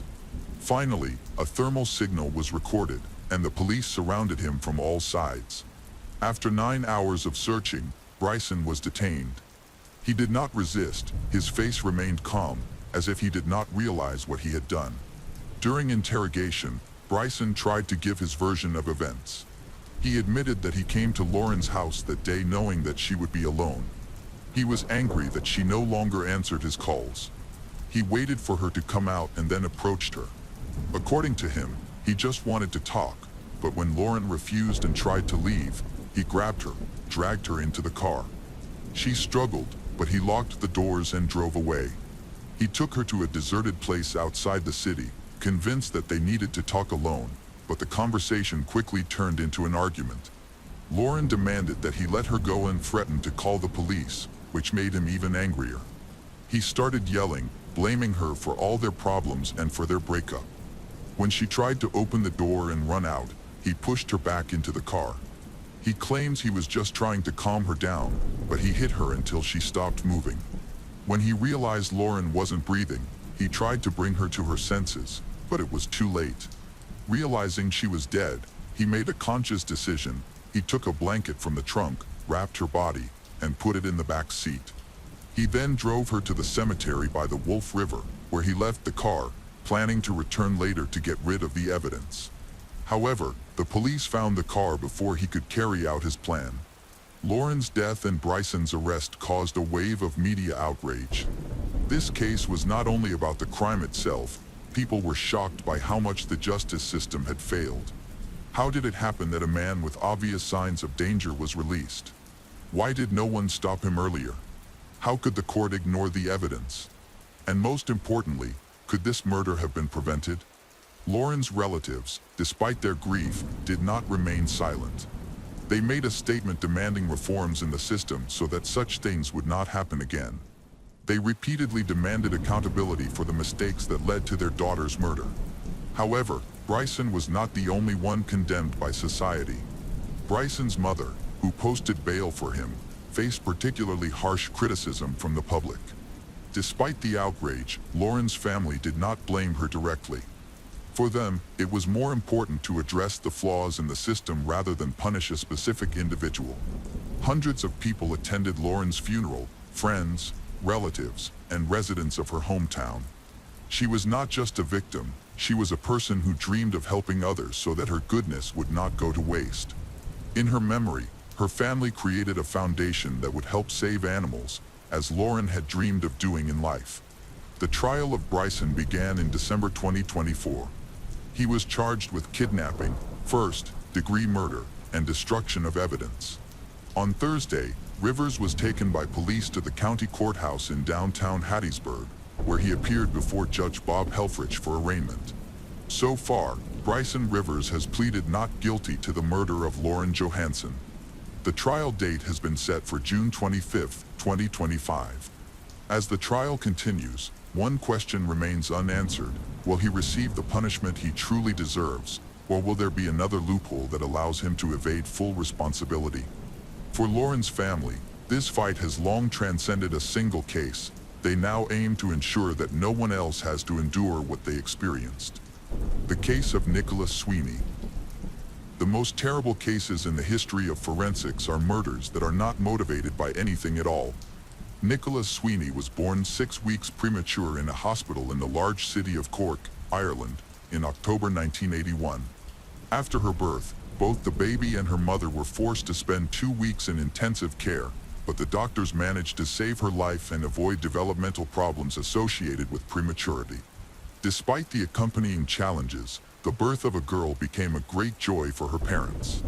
John and his wife, Josephine Sweeney, had wanted to have a child for a long time. However, they were haunted by failures, including 3 miscarriages that followed one after another. Young parents almost despaired, so the birth of their daughter became a real miracle, followed by a bright streak in their lives. 3 years after the birth of their daughter, the family was expecting another addition, a son named Sean. Finally, mother and father felt complete happiness. After all, this is what the ideal family looked like in the imagination of them. Meanwhile, the entire family moved to London due to the development of the parents' business. At that time, Nicola was 1 year old. For the next 15 years, Nicola and her parents regularly visited Ireland at least once a year to meet with loved ones. They continued to live in England because London offered more prospects and better earnings. Most often, they visited her grandparents in Ireland. It was there that Nicola developed a true love for nature. When visiting the countryside, she enjoyed interacting with animals, but most of all, she liked horses. It is not surprising that, against this background, she became a vegetarian. At a slightly older age, she began to work with horses in London. She loved to ride these majestic animals and attended the local church when she started going to primary school. There, she also developed a love for music and art. Nicola became a member of the church choir and participated in Irish dances at the local parish.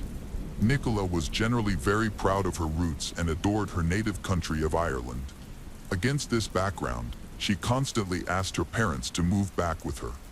However, her father and mother's business was actively developing, so they could not give up their favorite pursuit.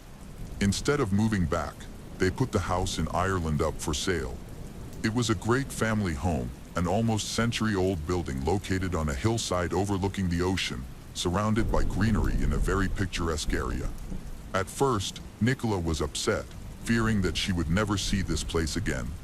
However, circumstances changed, and the parents' business began to gain momentum, providing enough funds for more frequent trips to Ireland. In addition, the mother and father did not want to lose touch with their homeland, so they refused to sell the property. At the age of 16, Nicola, along with her brother and parents, moved back for a while to that very house. which they had managed to save. This was necessary because, during this period, her mother and father had a third child, a boy named Christopher. They wanted to raise the baby in a calmer environment. In 1997, 16-year-old Nicola began attending a school located in the center of Cork. Due to the move, she had to change educational institutions again. However, she fit in well with new groups. A little later, Nicola met Sinead O'Leary, who was very similar to her in many ways, even sharing the story of her parents moving to London. Sinead's mother and father had also decided to return to Ireland. In 1998, just a year after Nicola's family moved back, the teenagers immediately became close. Their similar backgrounds and even appearances facilitated this bond. Both girls had a strong London accent, which made them stand out among the local teenagers. They were also quite shy, but Nicola supported Sinead, who entered this school a year later and faced great difficulties communicating with her peers. The girl did not fit into the team easily, and Nicola understood her struggles. She accepted Sinead as a kindred spirit. Their friendship began when Nicola suggested going to the cinema with a group of her friends during a break. The girls stepped outside to talk and ended up not returning for the rest of the film because they realized their similarities and became best friends. Nicola really valued this relationship. In the pages of her diary, Sinead wrote that Nicola had become a second family where she could behave naturally and be herself. Sinead had a tendency to take everything to heart, while her friend calmed her down. This was especially noticeable during exams. Sinead was very worried, but next to Nicola, she felt calmer, as if she were with an older sister. Nicola evoked strong feelings in many who knew her well. She had an excellent relationship with her brother Sean. The teenagers supported each other, especially when their parents were forced to travel to London for work. Nicola usually stayed behind, as her parents took Christopher with them, believing he was too young to be left in Ireland under the care of teenagers. Most of the time, their mother babysat while working part-time as a waitress at a local cafe in the city's shopping center. Sinead attended another university and was frequently traveling to Dublin. Consequently, the girls began to see each other less often, but they maintained warm relations. Every time the friends were together, they simply talked and enjoyed each other's company, often spending the night and having fun. On the evening of Saturday, April 27, 2002, Sinead visited her friend. It was an ordinary day for them, as the students planned to spend the weekend together, hanging out in the city with friends. When Nicola turned 20 years old, she returned home from her part-time job to prepare for an evening outing to the city center. Her colleagues said goodbye to her that evening, unaware that it would be the last time they would see her alive. Nicola left the cafe at 7 p.m., and her best friend was already waiting for her near the house where she was preparing dinner. They discussed their upcoming exams. Their parents were in London and were not planning to return for another week. As usual, their mother and father had taken their younger brother with them. Sean was still working at the hotel, where he served as an administrator. Before going home, he called his mother and spoke for about 10 minutes, promising to call again later that evening. After 8 p.m., all three of them, Nicola, Sinead, and Sean, were at the family home having dinner. It seemed like an ordinary evening for the young people. Nothing foreshadowed the horrific events that would follow this gathering. Meanwhile, in a pub not far from the family home, three young men were unwinding: Barry Dolan, Cy McCarthy, and Peter Whalen. The latter was well known to law enforcement agencies due to his involvement in criminal activity. Peter was respected by no one, and everyone, friends included, feared his unpredictability. He had a criminal history, having been implicated in a robbery on Christmas Eve 2001. He had crashed a private party without an invitation, was thrown out, and returned to attack several attendees with a glass bottle, injuring a number of people, although fortunately, no one sustained serious injuries. All the victims lived near the Sweeney family, and while Nicola knew them, she did not associate with them. Additionally, their dangerous neighbor skillfully concealed his criminal dealings, so the heroine of the story generally viewed them with indifference. On that April evening, in the pub, the group of young men began to insult others present. Peter behaved threateningly, as if he were trying to provoke a fight.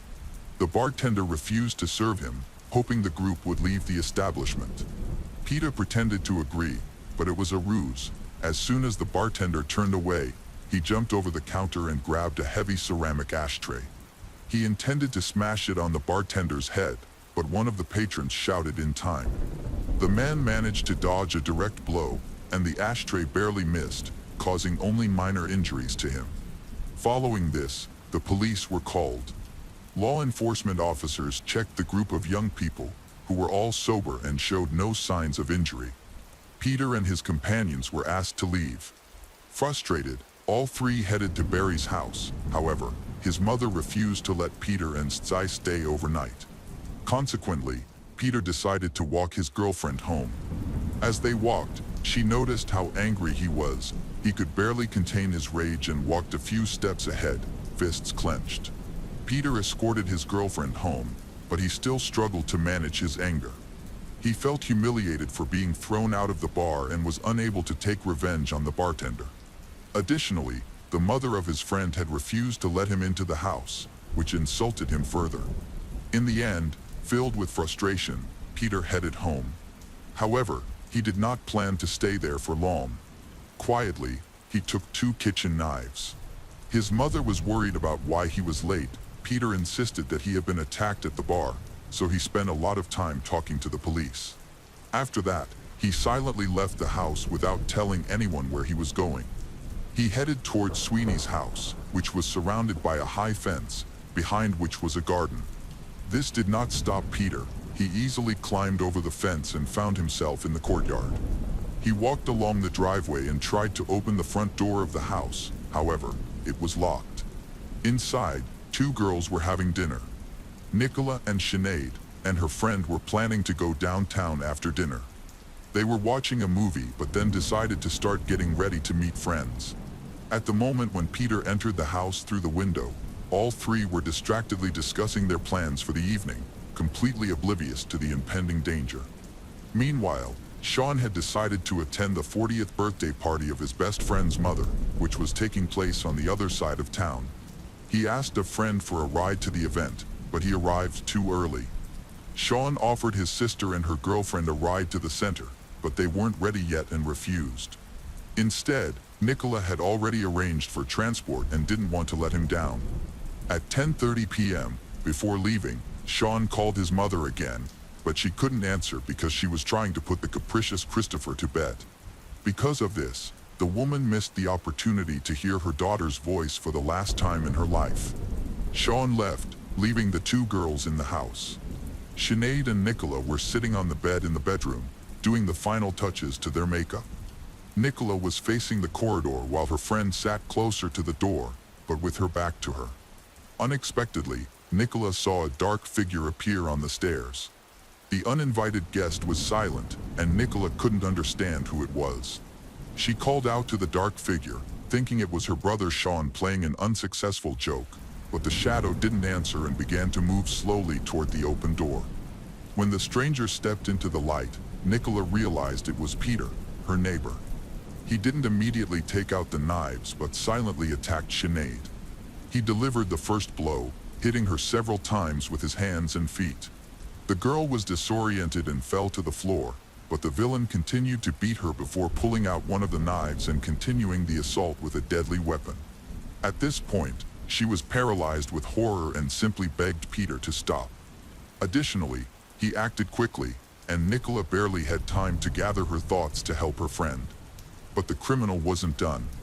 Sinead suffered more than a dozen knife wounds while lying on the floor, desperately resisting. Peter stood over her, using his weight to prevent the girls from screaming or crying, while the attacker relentlessly struck blow after blow. Finally, distracted from his first victim, he looked at Nicola and took out a second knife, screaming as he rushed at her. At that moment, Nicola regained her senses. She ran in the hope of reaching the phone or getting outside to call for help. In her attempt to escape from the attacker, she received 11 stab wounds. The killer blocked her exit from the room, leaving her with only one escape path through the open window. Nicola, in despair, tried to get out. At that moment, Peter caught up with her, stabbing her in the heart before continuing the attack.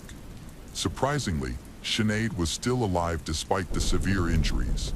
She was bleeding and slipping away from the attacker. This horrifying scene unfolded in pitch darkness. Later, the investigation revealed that, upon entering the house, the attacker had turned off all the lights he could until he was finally noticed while going down the stairs. Only the bedroom remained illuminated, covered in blood. The criminal again looked for his other victim but was unable to find her. He ultimately decided that she was already dead. Wandering around the second floor, he made ominous sounds, which Sinead heard and prayed would not be directed toward her. Eventually, the criminal lost interest in his victims and left the house. As soon as she heard this, Sinead mustered her courage and left the locked bathroom. First, she went to Nicola, who was lying next to the window in a pool of blood, having lost consciousness. Sinead was very weak and could barely stand, but she managed to grab her mobile phone to call emergency services, then her father. She knew he would arrive at the house in a few minutes since he lived nearby. Unfortunately, 20-year-old Nicola died from her wounds in the arms of her friend just a couple of minutes later. Sinead's father arrived immediately and supported his daughter while trying to provide first aid to both of them. Despite the efforts of the first responders, Nicola lost consciousness due to her injuries. Meanwhile, in the Sweeney house, police and medical teams were working hard. Peter returned to his home to see the result of his actions. Noticing the police and ambulance, he thought both girls were dead. After that, Peter ran to his uncle and pretended to be one of the concerned neighbors gathering near the house. Peter approached with the others and saw Sinead being carried out on a stretcher. Sinead was badly injured but alive. She gave a detailed description of her attacker, and the police interrogated her, fearing she could lose consciousness again or even die. This all happened around midnight. A patrolman recognized Peter, as he matched the description provided by the survivor. When the policeman approached him and voiced his suspicions, Peter immediately became aggressive, threatening the officer, claiming he was dangerous. It was decided to detain him for questioning at the station. According to Irish law, detectives are not allowed to deny a suspect sleep, so Peter Whalen had the opportunity to rest and also contemplate what had happened until morning. This gave him precious time to try to formulate a justification for his actions, but he failed to come up with a plausible lie. Eventually, he confessed to the attack, claiming that he was driven by voices in his head, blaming his actions on a long-standing mental illness. However, forensic experts were surprised to find nothing unusual in Peter's blood. There were no traces of alcohol or banned substance, which was confirmed by toxicological tests. Additionally, there were no documented cases of mental illness in his history, and he was not registered with any relevant clinic. Experts concluded that he was completely healthy. The question remained, what could have motivated a young man to attack two girls who had done nothing to him? Peter was charged with 2 counts of murder of Nicola and attempted murder of Sinead, after which he was jailed pending the hearing. Detectives gathered all possible information to find a motive. Nicola was buried in County Kerry, near the place of her birth, which her mother always associated with the happiest moments of her life. Meanwhile, the doctors managed to pull Sinead back from the brink, but her face was covered with scars from the attack. The road to her physical and mental recovery would be long. On October 31, 2002, a hearing was scheduled for the case of murder and attempted murder. The victim's family expected it to be a straightforward hearing, with the killer separated from others and the families placed in different areas of the courtroom, as is typical. However, the case drew such a large crowd that the courtroom was completely packed, with no free seats left, and some people were forced to stand. Families of both the victims and the accused sat shoulder to shoulder, creating a chaotic atmosphere. The trial commenced and was expected to be short since Peter Whalen had confessed. It was clear that he showed no remorse, even making cruel jokes about Nicola and Sinead during the hearing. A major inconvenience for Nicola's family was the judge's decision to forbid them from reading their statements to the killer, denying them the opportunity to express their thoughts about the criminal. During a break, the seats of the victim's family were taken by the relatives of the defendant, and they had to move as there was no room for Nicola's brother. When the killer was brought into the courtroom in handcuffs, his father stood up and patted his son on the shoulder in a show of support, which appeared shockingly cynical to the families of Nicola and Sinead. Ultimately, Peter Whalen was sentenced to 15 years in prison for attacking Sinead, in addition to the life sentence for Nicola's murder. In his sentencing, the judge emphasized that this crime was one of the most brutal in the history of Ireland. What was particularly shocking was the complete absence of a motive. Peter claimed he acted out of uncontrollable anger for perceived slights and decided to punish two innocent girls who had done nothing to him. Just a month after starting his prison sentence, the case continued to draw national attention. Peter filed an appeal, but all his appeals were ultimately rejected. Throughout his imprisonment, he filed 9 appeals and even tried to reach the Supreme Court. Each of these events was accompanied by hearings, to which the family of Nicola and Sinead were forced to attend. Peter seemed determined to force them to relive the circumstances of the attack again and again. They could not ignore these court summons because they did not want to give this monster even the slightest chance to achieve a mitigated sentence. Against the backdrop of Peter's impudent behavior, numerous questions arose about the legal system. Under Irish law, the appeal fee and the provision of a lawyer from the state are paid for by taxpayers.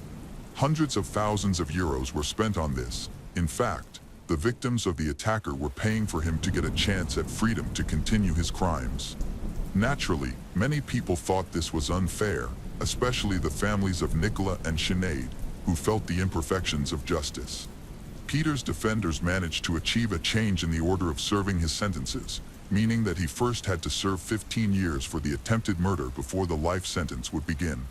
To the surprise of the Sweeney and O'Leary families, after 17 years of imprisonment, the criminal was eligible for temporary release. He was repeatedly taken from prison to Cork, where he spent his time quite legally. Moreover, the correctional system did not even warn the families of the victims that the most dangerous criminal was at large next to them. It became known that Sinead was never able to fully rehabilitate herself after the attack. Even after 10 years, she still had an overwhelming fear of the dark and suffered from nightmares. To cope, she got a German Shepherd, which helped her feel at least a little calmer. The families of the victims repeatedly contacted the Irish correctional system, trying to get at least some comments about Peter, but all requests were ignored. It was believed that the temporary release was completely legal according to the parole board. Peter had almost completely served his 15-year sentence, although in fact, he completed only 11 years for attempted murder and received parole as a model prisoner, beginning his life sentence only 6 years later. Peter was first released in 2018 on compassionate grounds due to the death of his mother, Mary. He was granted temporary release to say goodbye to her. However, it seemed that the law enforcement system showed no compassion for the parents of Nicola or her friend, who miraculously survived the massacre. Subsequent temporary releases were based on recommendations from the parole board as part of the rehabilitation program for criminals of the Supreme Court, which is not mandated by law. These recommendations continue to cause controversy in Ireland. There are often cases when prisoners serving long sentences are given opportunities for release, but this happens extremely rarely in the early stages of life sentences. According to the Commission's comments, each case of temporary release is considered individually. In Peter's case, he was deemed a model prisoner. He initially spent 2 years in Cork prison, after which he was transferred to a maximum security correctional facility for 13 years. In 2018, he was transferred again, this time to a prison called Wheatfield, which is considered to have a less severe regime. However, in 2019, the government confirmed that Rochestown murderer Peter Whalen would remain in custody until at least 2025 under the new Pardons Act. Under the Act, prisoners sentenced to life will be eligible to apply for parole after serving 12 years of their life sentence. This does not mean, of course, that they will be eligible for parole at that point. The department also confirmed that the Act will apply to both new and retroactive sentences. The new 12-year eligibility threshold will apply to prisoners sentenced to life regardless of whether the sentence was imposed before or after the Act came into force. The announcement was welcomed by the families of Whalen's victims. The Sweeney and O'Leary families are now calling on the minister to act quickly, so it can take effect before Whalen's next parole hearing, currently scheduled for November 2020. When Sinead first learned that the killer had the right to temporary release and was periodically walking the streets of her hometown, she immediately declared that this monster would definitely kill again and therefore should not be released into society, even for a short time. She also stated that if he was released, she would be forced to leave her hometown because she simply wouldn't be able to feel safe. Now, they are trying to ensure that Peter remains behind bars and is unable to return to his hometown, where the families of Sinead and Nicola live. The case of Janet Loretta Tillman. Even the most pious image can conceal a dangerous person.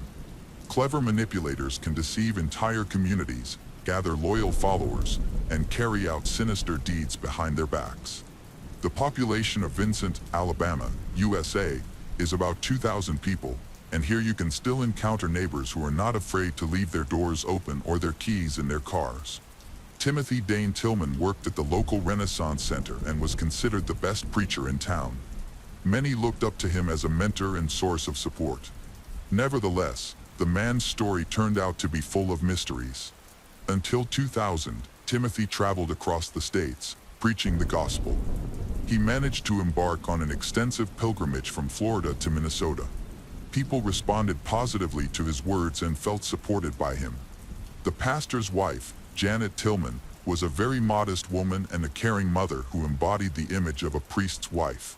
She was always there, trying to support her husband throughout their marriage, during which they welcomed two daughters, the eldest, Jessica, and the youngest, Fanny, who seemed to withstand any obstacles and problems. The pastor never forgot that the foundation of his work was charitable activity, demonstrating this through actions rather than words. For example, when Hurricane Katrina hit Louisiana, he saw an opportunity to support the community that was struggling to recover from the disaster. In September 2005, he proposed a fundraising event called the Hunt for Turkey, which was essentially an outdoor shooting range. The proceeds were meant to help those in need. Everything was organized as best as possible, but on October 22, 2005, after the third shot, one of the rifles jammed. The pastor, along with his wife, was concerned because the situation seemed quite dangerous. One of the church members offered to fix the gun, but Timothy declined, worried about the safety of the many children and strangers present in the church. He decided to put the gun in the trunk of his car, where it remained for 4 days. On October 26th, Janet took the faulty weapon, while her husband took 2 other rifles, intending to store them under their bed. Janet went first, with Timothy following her. Suddenly, a shot rang out from the pastor's house. According to Timothy's confession, when he entered the room, the rifle hit the door frame and accidentally discharged. A bullet struck Janet, who was a couple of meters away from him. She was seriously injured and began to bleed in her husband's arms. As help arrived, she repeatedly told him that she loved him and their daughters. When the police and ambulance finally arrived, it was already too late to save Janet. The pastor was overwhelmed with grief, crying almost constantly and covering his face with his hands. The most devastating news for him was that his wife did not survive. At that point, few understood what had happened, and the police were preparing to take Timothy to the station for questioning and to record an official statement. He wandered around the church courtyard, blaming himself for inadvertently killing his beloved wife. Everyone knew him as a good person, incapable of any cruelty, and they wanted to support him, convinced that it had been an accident. When Timothy was at the station, he was able to give a full account of the incident to the police. He described what had happened in detail, explaining about the jammed rifle and that Janet had wanted to protect those present by putting it under their bed. He also mentioned that she had taken the 2 remaining weapons to the room, where one of the rifles accidentally discharged upon hitting the door frame. The police found him to be credible. He seemed like a decent person, a worthy member of society, and a pastor. It was hard to believe he had any malicious intent. Consequently, there was no reason to detain him, and Timothy was allowed to return home to his children.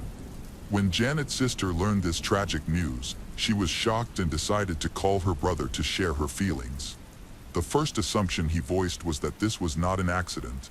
They discussed everything and approached the police with their suspicions.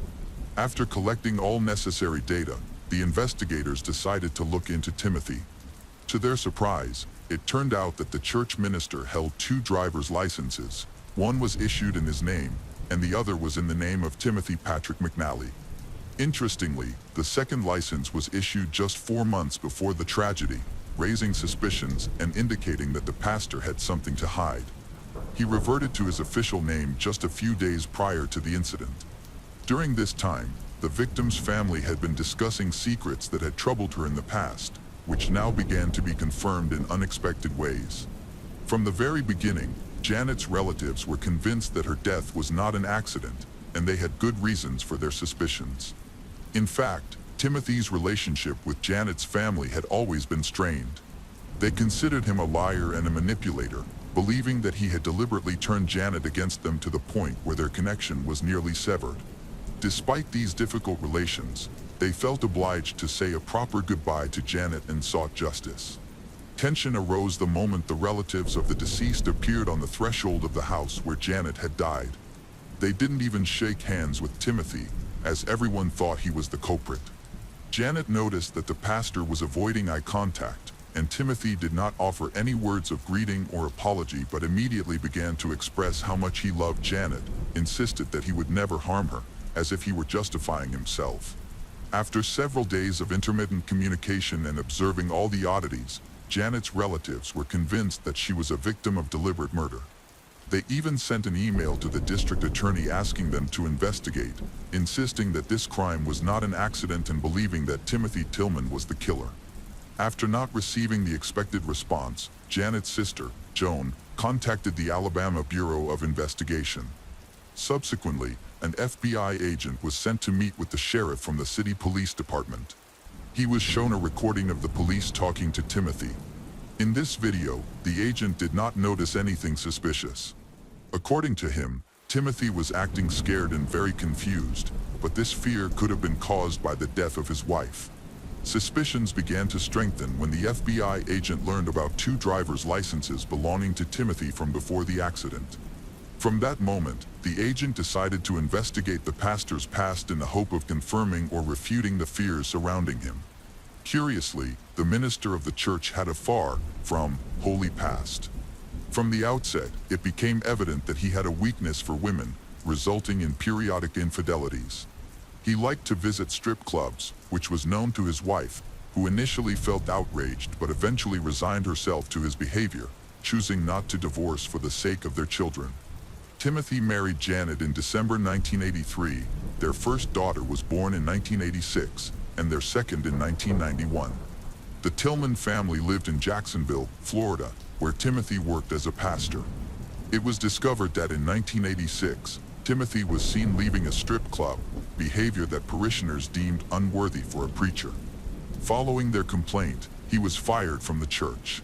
His sinful lifestyle could not be atoned for by the eloquence he possessed, forcing him to seek new employment. However, he became a pastor again, though not for long, as he was soon caught in an inappropriate relationship with one of the parishioners and was fired again. To avoid traveling around the country in search of a new position, he took a job in a prison. During this period, Timothy liked to call himself a policeman. In reality, he worked as a civilian, sitting at the entrance, registering those coming and going. One day, he encountered a call girl. Later, she claimed that he had abused her near her home. This incident was investigated, and the former pastor was subsequently charged and sentenced to 10 months in prison in Minnesota. The abuse accusation seemed too much even for the all-forgiving Janet. During this time, Janet decided she had had enough. Exhausted by his regular betrayals, she and her children chose to start anew. She contacted her relatives, who helped her relocate to Alabama, where she found a job in the same office as her sister. This reunion allowed her to learn just how sinful Timothy truly was, which ultimately ruined their relationship. Janet began working in the office and contemplated a career, finding it much better than continuing a relationship with a husband unable to control his animalistic urges. For several months, the sisters lived together. Janet even started to recover and forget about her problematic husband. Then, unexpectedly, Timothy called. He stated that he was being released from prison early for good behavior and wanted to surprise his family. He asked for forgiveness and swore he had reformed, constantly insisting that he loved his children and that Janet could not deprive their daughters of their father. Despite her deep disappointment and feelings of betrayal, Janet allowed her husband to return to the family.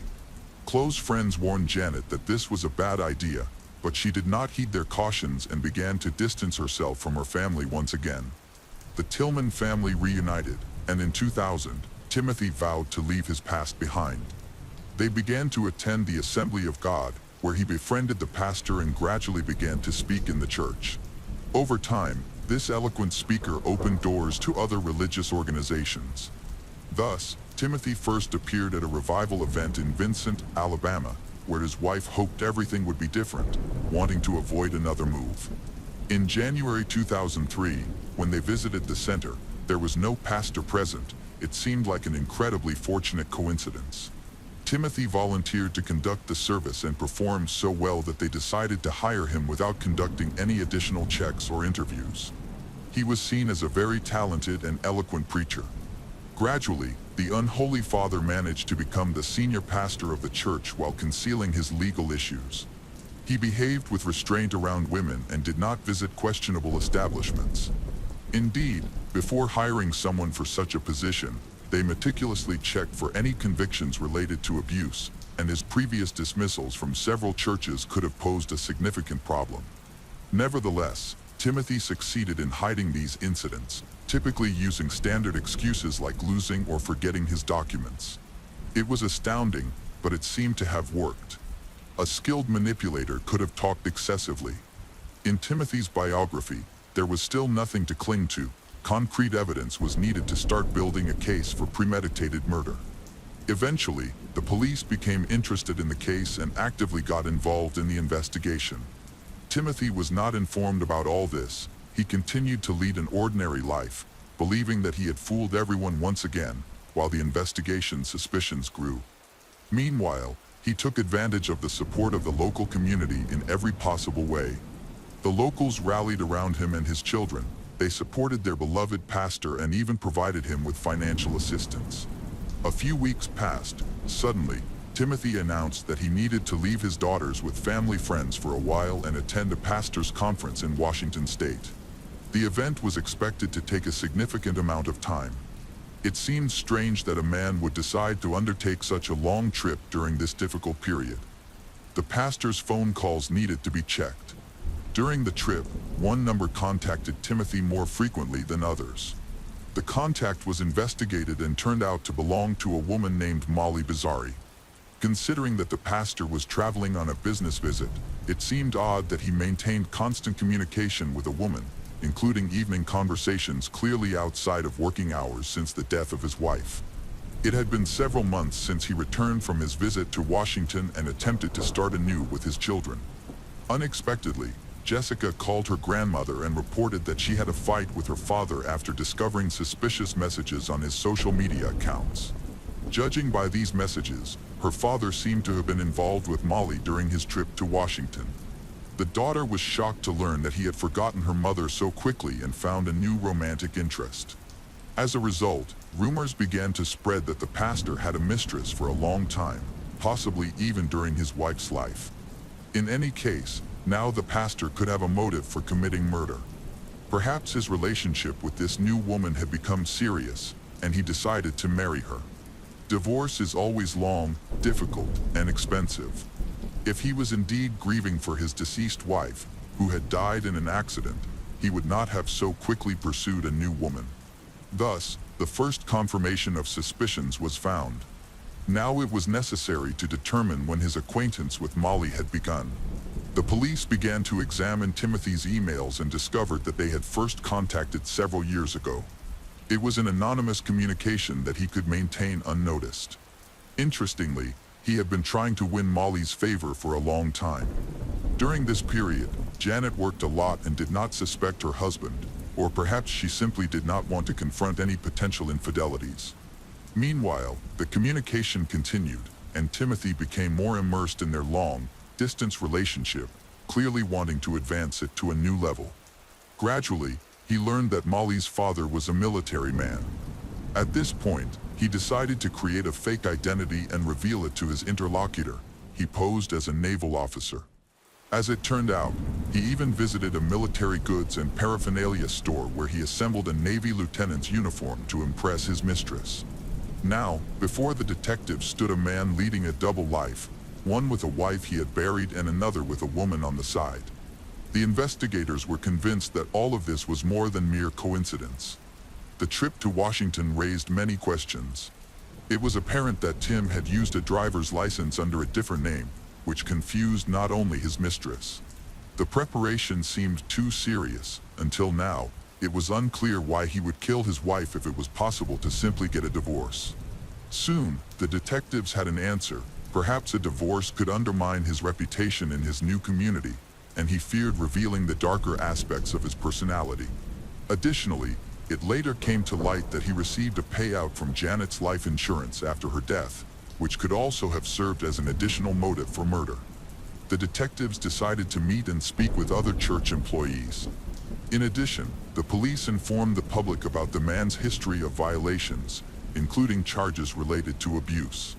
Many were shocked to learn that the pastor was capable of such atrocities and how insidious the liar was. However, there were supporters who viewed the accusations as a conspiracy against the holy man. Damage to the pastor's reputation was done. Detectives sought tension so that the suspect would begin to make rash decisions and mistakes. Many townspeople began to believe that Timothy had deliberately killed Janet. The whole scenario, which was being portrayed as an accident, seemed strange. The decision to take the weapon from the event to his home, specifically to his bedroom, did not seem justified. And now it seemed clear why the armed forces had acted this way. Rumors began to spread.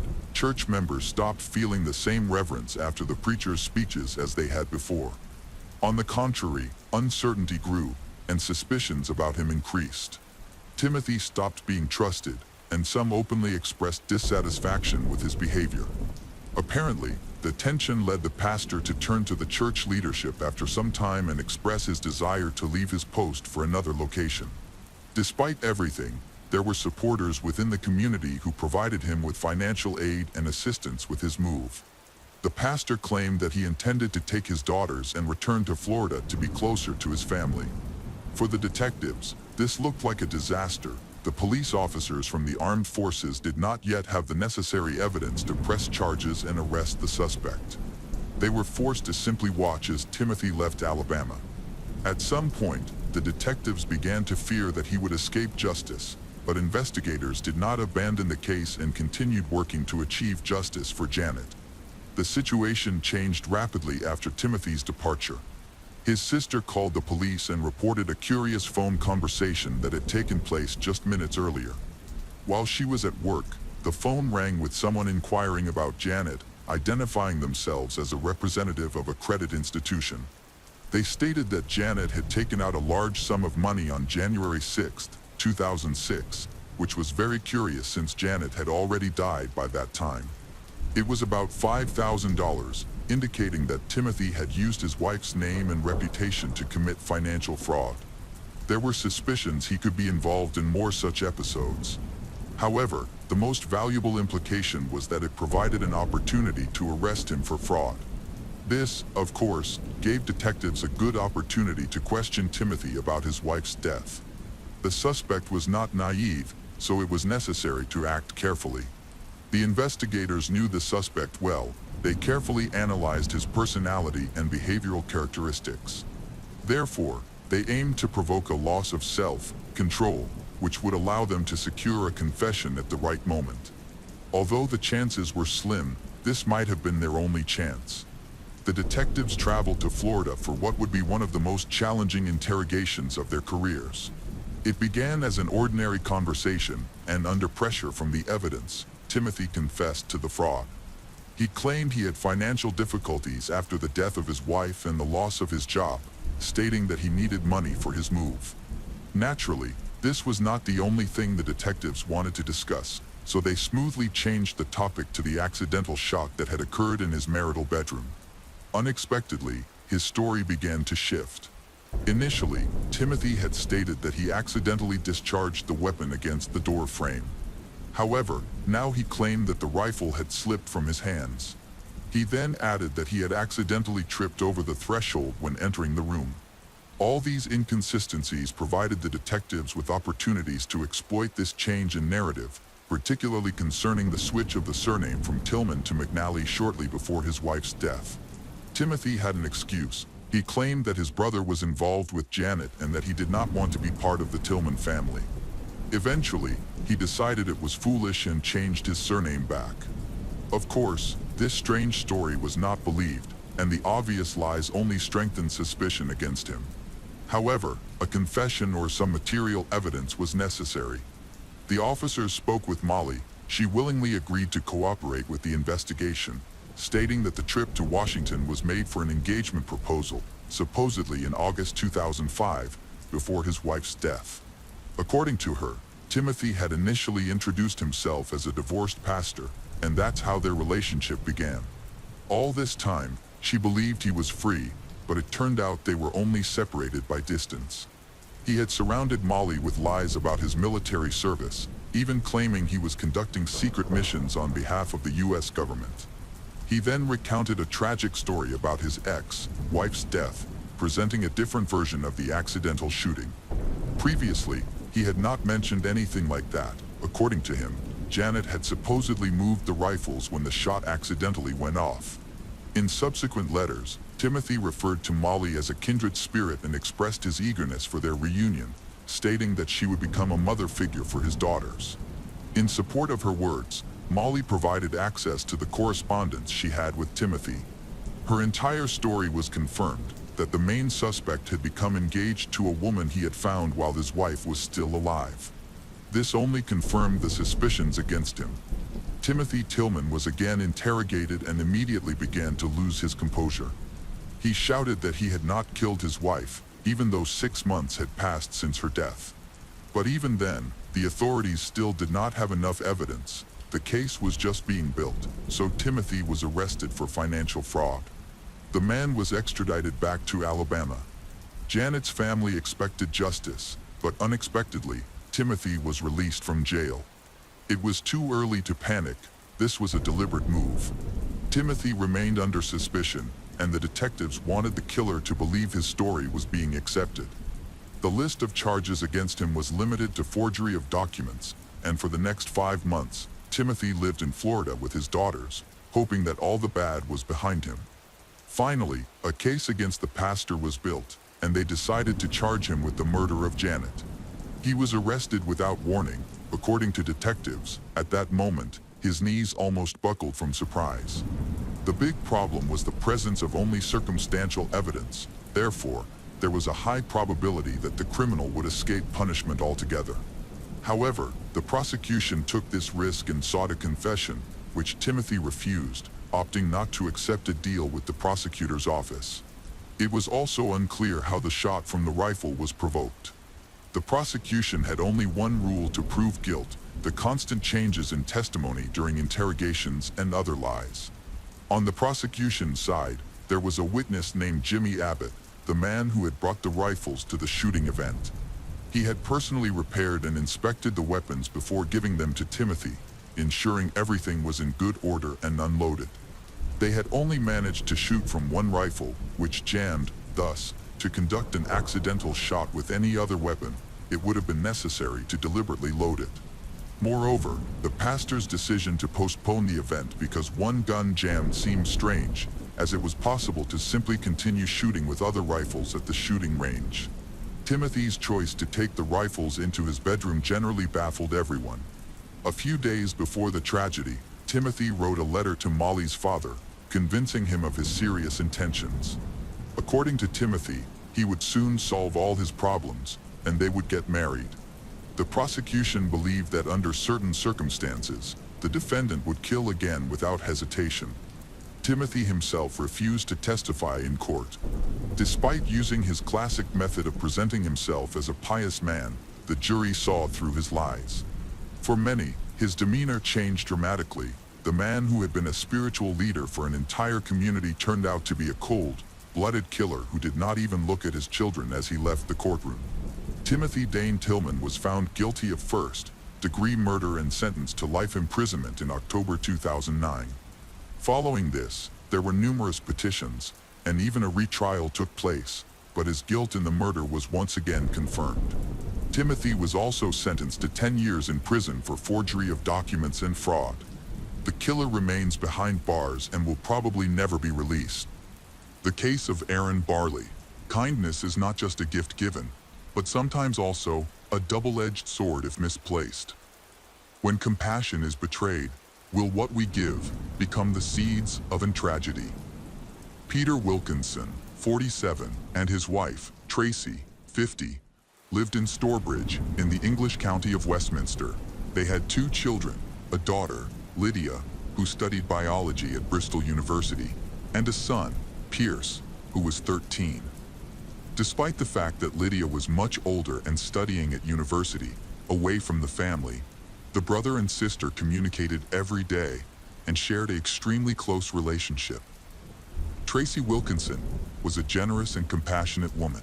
A former Latin American champion in ballroom dancing, she became a volunteer to work with elderly people and could talk to anyone to make them feel at ease.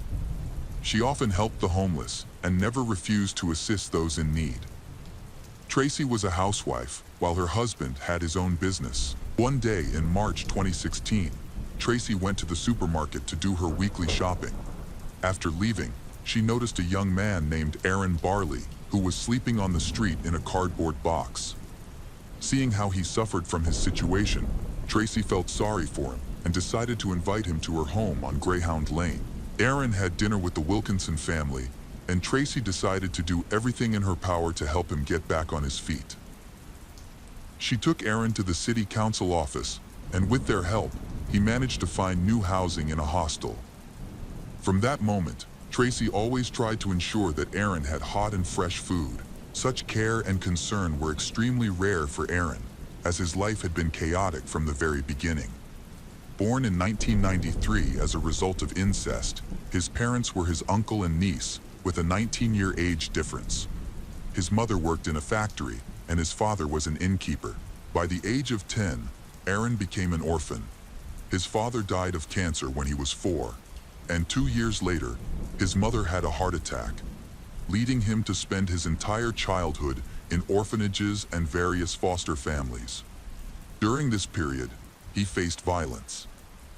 When Aaron was 13 years old, he is at the center of an investigation into a missing person case, and his photo was circulated in the media after he went missing with 2 boys in Bromsgrove. Luckily, he was found and received proper medical care. As Aaron got older, he started sleeping on the streets. He also became addicted to banned substance and alcohol. However, it seemed that after meeting Tracy, his life started to improve. He appeared grateful for the help and support. Meanwhile, the Wilkinson family decided to do whatever it took to help him get through life as hard. One day during dinner with Wilkinson family, Aaron said that he just needed someone to give him a chance. Tracy herself has struggled with alcoholism in the past and was now volunteering at a rehab center that had helped her overcome it. She knew from her own experience how debilitating addiction could be and wanted to do everything she could to help him. Peter decided to get Aaron a job as a laborer at one of his businesses in Newport. For 5 months, it seemed that Aaron's life was getting better. He had a steady income, a roof over his head, and a family that truly cared about him. But soon, everything fell apart. In September, Aaron relapsed and started using illegal substances again. He explained that the reason was because his mother had recently passed away, but this was a complete lie. He became constantly drunk, stopped showing up for work on time, and exhibited aggression towards other employees.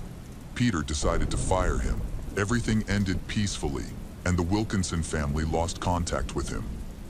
After only a couple of months, Peter found Aaron sleeping next to their house, covered in bruises, which indicated that he had been attacked.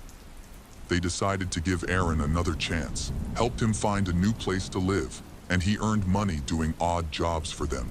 He spent Christmas with them and gave Tracy a card signed, "For the mother I never had." For the new year, Aaron had a new flat in Briarley Hill, and he now had a full-time job. A couple of times a week, he had dinner with the Wilkinson family, and it seemed that everything was getting better. Unfortunately, soon after, Aaron was fired from his job as a furniture polisher, and he lost his home.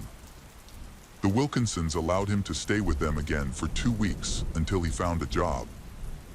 On March 26, 2017, Lydia returned home from university and surprised her mother by hiding in the family Land Rover for Mother's Day. When Tracy opened the trunk and saw Lydia, they both cried tears of joy at their reunion. What a pity, Lydia's visit was brief, as she soon had to leave for Bristol to continue her studies. Just 4 days later, on March 30, 2017, at around 10:00 a.m., Lydia received a distressing call from her boyfriend informing her that a crime had occurred in her hometown. Upon reading the news, Lydia saw images of her house surrounded by police tape and emergency services. Alarmed, she immediately contacted the police to learn what had happened, and the news she received was horrifying. That day, Peter had taken his greyhound, Mendy, for their usual morning walk, leaving Tracy and Pierce at home. He had invited Pierce to join him, but Pierce declined, saying he would walk later. When Peter returned home, he noticed the house was unusually quiet, and there was no tea on the kitchen table, a routine his wife usually followed. As Peter entered the house, a man wearing a balaclava attacked him from behind the kitchen wall, raising a knife over his head. Peter suffered 6 stab wounds, 2 in his back, 2 in his stomach, and 2 in his face. During the assault, the attacker screamed, "Die," and curse. Although the attacker was trying to conceal his identity with the mask, Peter instantly recognized him. After the first stab, Peter pleaded, "We are trying to help you." But he responded with increasing rage, then shouting again, "Die," as he delivered another blow to Peter's stomach. Following the attack, Aaron stole the Wilkinsons' Land Rover parked outside and drove away. Despite serious injuries, Peter managed to call 911 and made his way to the garden, collapsing on a chair. Emergency services arrived in just 7 minutes. 2 ambulances and 2 helicopters were dispatched to quickly take the victims to hospital. When the police and medical staff arrived, they encountered a horrific scene inside the house. Peter directed them to Tracy and Pierce to check on their well-being. Police comments: Tracy had been stabbed at least 17 times and was found naked in her bedroom under a duvet, indicating she had been attacked while she was sleeping. She was pronounced dead at the crime scene. Her son, Pierce, suffered 8 stab wounds, one of which was so severe that it nearly ruptured his back. He was found gasping for air on the floor. Right away, Peter and Pierce was rushed to Birmingham for medical attention, but sadly, Peter lost both his wife and son. After police tracked the Wilkinson family's car, they quickly located Aaron, so he was quickly apprehended. Why? A bloody knife wrapped in a wet shirt was also discovered in the car. For Lydia, the unfolding nightmare was unimaginable. She had planned to return home the following day to choose a dress for the university ball and had promised Pierce she would pick him up from school. Now, all those plans would never come to fruition. As soon as she arrived in her hometown, she went directly to her father before his life-saving surgery. Seeing him in the hospital, surrounded by medical equipment and tubes, was heartbreaking. While Peter fought for his life, Lydia had the painful task of identifying the bodies of her younger brother and mother. Lydia recalled, "I went into the house and sat with my mom and brother. I told them I was sorry I couldn't protect them and stroke their hair. I decided to stay there for a while because I knew it would be the last time I would see them." After the doctor's efforts, Peter survived and spent a total of 11 days in the hospital, 6 of which were in intensive care. The community in Stonebridge was shocked by such a horrific event in their town. In a show of respect, flowers were placed around Wilkinson's house. Many people came to express their sorrow. Meanwhile, the police obtained surveillance camera footage from Wilkinson's house, revealing a disturbing sequence of events. The footage showed Aaron climbing over the fence into the garden behind the house. He had been hiding in the garden shed all night after failing to break into the house. In the morning, he waited for Peter to leave for his usual walk, then crawled into the house on all 4s to avoid detection. Once inside, he put on a balaclava to conceal his identity, took 2 knives from the kitchen, and went upstairs. There, he brutally stabbed Tracy multiple times in her bed and did the same to Pierce. After the attack, he hid to waiting for Peter to return. After the murder, Aaron showed no remorse. He told a police officer, "I stabbed 3 people. I didn't even bother to take any of you." He also mentioned to the police officer that he had chopped them all up and insisted he wouldn't require a lawyer. Additionally, Aaron declined to take a toxicology test that could have established if he was under the influence of banned substance that morning. He also refused to explain his motives. While in custody, he boasted about killing a mother and her son and expressed satisfaction that they were dead. His only regret was failing to kill Peter. One uncertainty is why he committed this crime. Less than a week before the murder, the Wilkinson family ended their contract with Aaron's phone service because he hadn't contacted them for 3 weeks. Tracy had also mentioned to friends that she saw Aaron peering over their garden fence and had wished for his disappearance from their lives. Investigators said, Aaron has a long history of violent and antisocial behavior.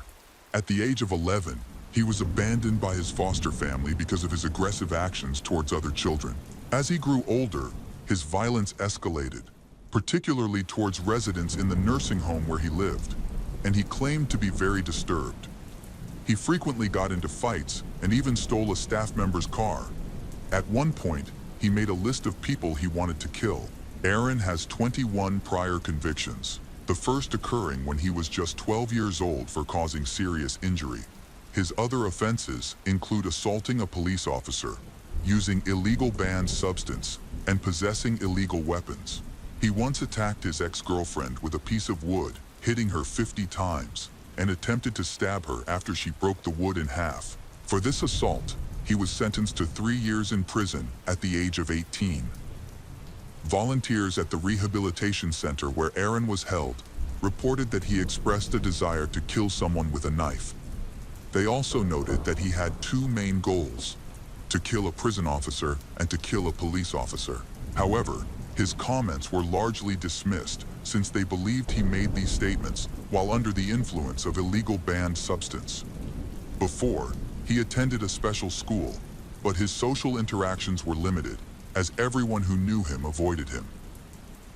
Additionally, a police report was filed against him after his former foster guardian became alarmed by his Facebook posts. In one of these posts, he threatened his former family, with whom he claimed he hadn't spoken in years, and expressed a desire for specialized help, warning that he might commit mass murder if he didn't receive it. In February 2017, just a month before he murdered the Wilkinson family, he met with a project employee for support. This employee concluded that Aaron sought to manipulate the people around him and to have absolute control over them, calculating every step he took. In one of his text messages, Aaron wrote that he was a beast, adding, "Stay a beast, change the victim." On Wednesday, June 7, 2017, Pierce and Tracy Wilkinson's funeral was held at St. Mary's Church. Lydia and Peter decided to bury both of their loved ones in the same coffin. The priest who presided over the ceremony was moved to say, "You may be surprised to see only one coffin, but they are forever inseparable, just as they were together when they were alive." On the first day of his trial at Birmingham Crown Court, Aaron pleaded guilty to 2 counts of murder and 1 count of attempted murder. As the judge read the charges against him, Aaron rocked back and forth in the dock and shouted, "I did what I did. I don't have to stand here and lie." Psychiatric evaluations found no grounds for mitigating Aaron Barley's guilt. Prosecutor Kareem Khalil described Aaron as deceitful and manipulative. One of Aaron's former caregivers noted that he could be sensitive and caring, but he could also be cruel and threatening. A former resident of the nursing home where Aaron lived said that, aside from anger, he rarely showed any emotion. They never saw Aaron cry and noted that he rarely seemed affected by anything that happened around him. They observed that Aaron was the type of person who could witness terrible things happening and still stand still, not crying, not worrying. He seemed physically present, but completely detached emotionally. Aaron's attorney argued that Aaron's childhood was unstable, preventing him from staying in one place for long. He claimed that Aaron had borderline personality disorder and felt abandoned by his family. However, this diagnosis was never confirmed because it was widely acknowledged that the Wilkinson family had treated him with exceptional kindness. In court, Lydia Wilkinson confronted Aaron, stating, "My parents helped you, and you repay them with emotional suffering. You ruined lives and took half of my family away. I have become a shadow of my former self. Sometimes I wake up wishing I wasn't here. What did they do to deserve such a fate?" She also expressed that she would never forgive Aaron for his actions. After her statement, it appeared that Aaron began to cry and softly said, "And I'm very sorry." The judge commended Lydia for her courage and maturity, noting that she had shown strength beyond her years. However, he pointed out that Lydia was struggling with anxiety attacks and could no longer be left alone. Peter, who also testified, expressed confusion about Aaron's actions, saying, "We have no explanation for what he did. He chose to take out his frustrations on the people who cared for him. I wish I had never met him. I wish my wife hadn't seen him in the cardboard box." Aaron Barley was sentenced to life in prison with a minimum of 30 years before he would be eligible for parole. While the judge gave him this opportunity, she also warned him that Aaron might never be released, depending entirely on his behavior and rehabilitation while serving his sentence. However, Aaron remained expressionless throughout the trial, showing no reaction. The three-judge panel then decided to increase the minimum sentence to 35 years, reflecting the severity of Aaron's crimes. Now, Aaron will only be eligible for parole after serving at least 35 years and proving that he is no longer a threat to society. Whether or not he will ever be free is a question that only time will tell. Peter and Lydia continued to live in their home on Greyhound Lane. Peter said, "This is our home, and we couldn't let him take anything else away from us. We love this house. It's like a family home that we built ourselves, and we love living here." They also received support from a local priest, who blessed each room in the house. Lydia returned to university with the hope of becoming a medical researcher. She said she wanted to continue the work her mother would do, helping and supporting others, and that it was important to her to focus her energy on making something positive out of the tragedy. Lydia raised £133,000 British pounds for Birmingham Children's Hospital, which fought so hard to save her brother's life. While the loss of Tracy and Pierce can never be replaced, but their legacy will live on through the children that Lydia's organizations have cared for. The case of Cynthia George. On an afternoon on June 16, 2001, an attack at a gas station in Akron, Ohio, shattered the peaceful atmosphere and claimed the life of a successful businessman once admired by the upper class.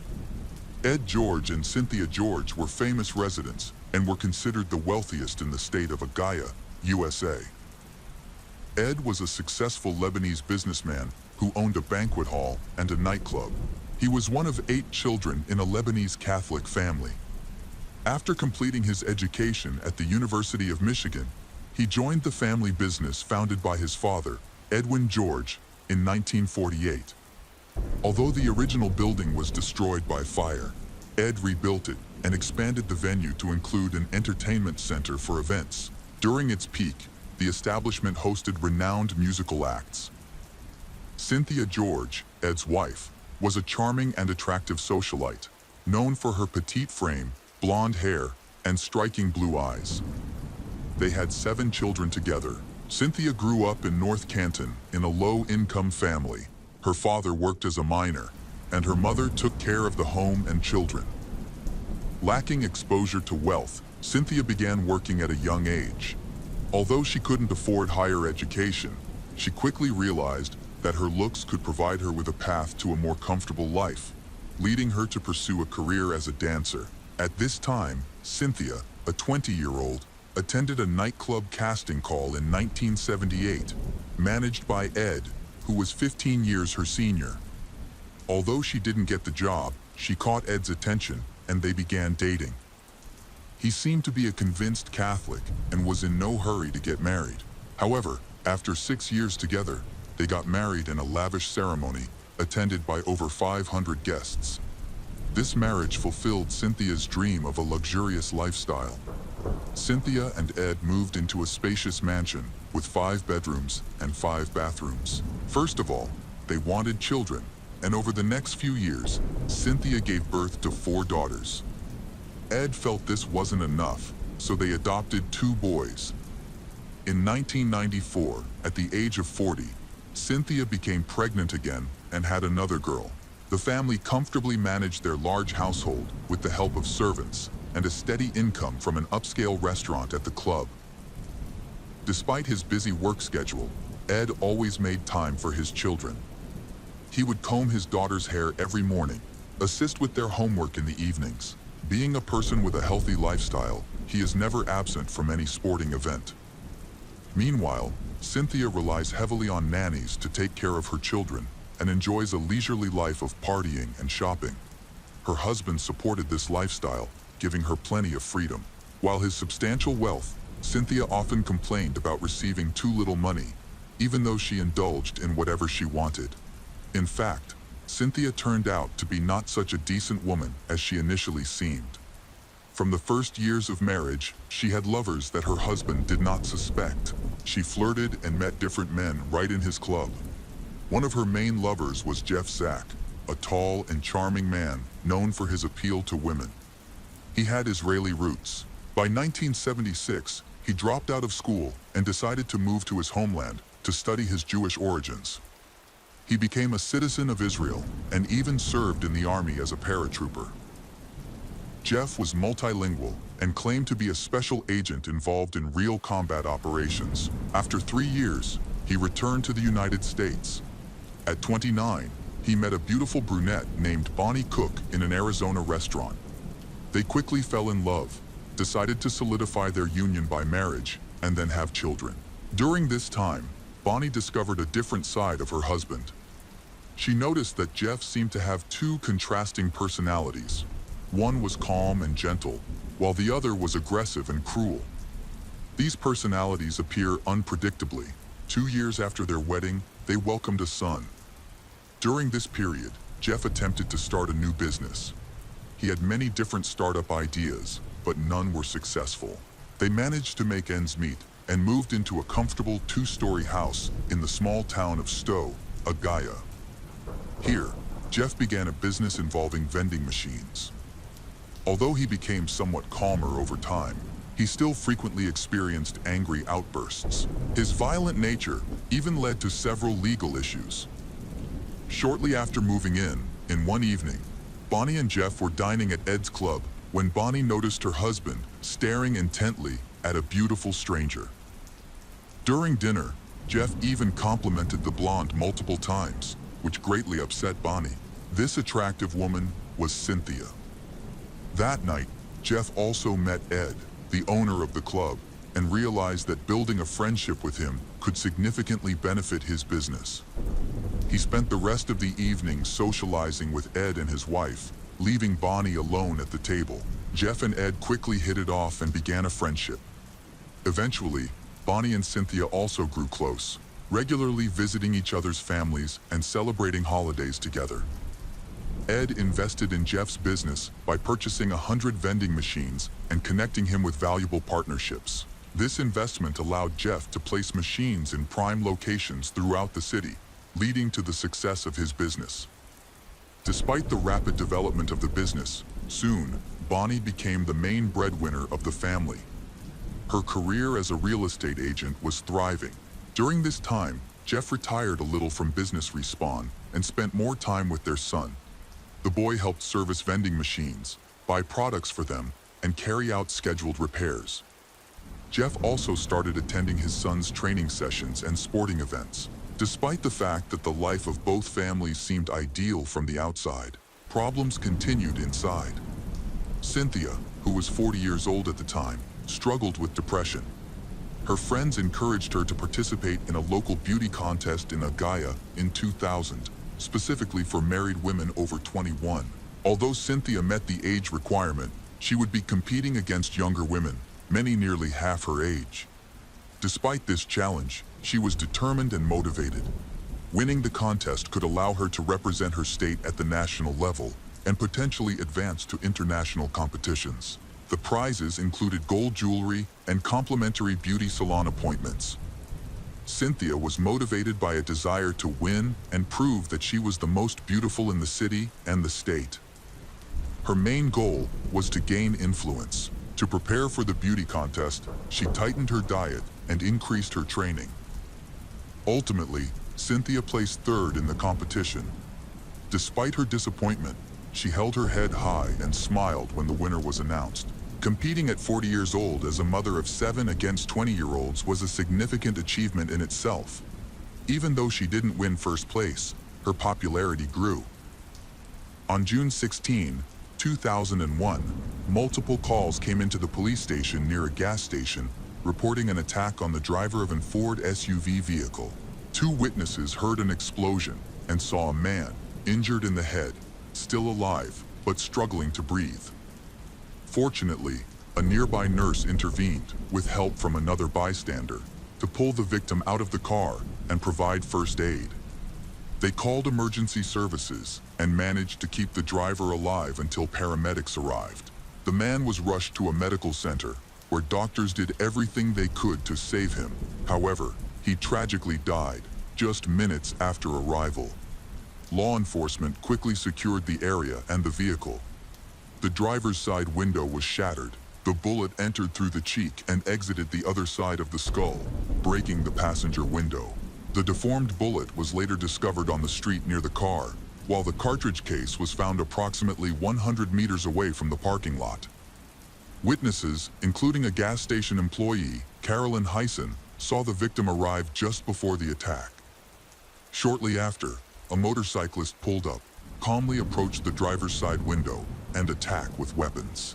Carolyn had a clear view of the criminal as he looked directly at her before he got on his motorcycle and rode away.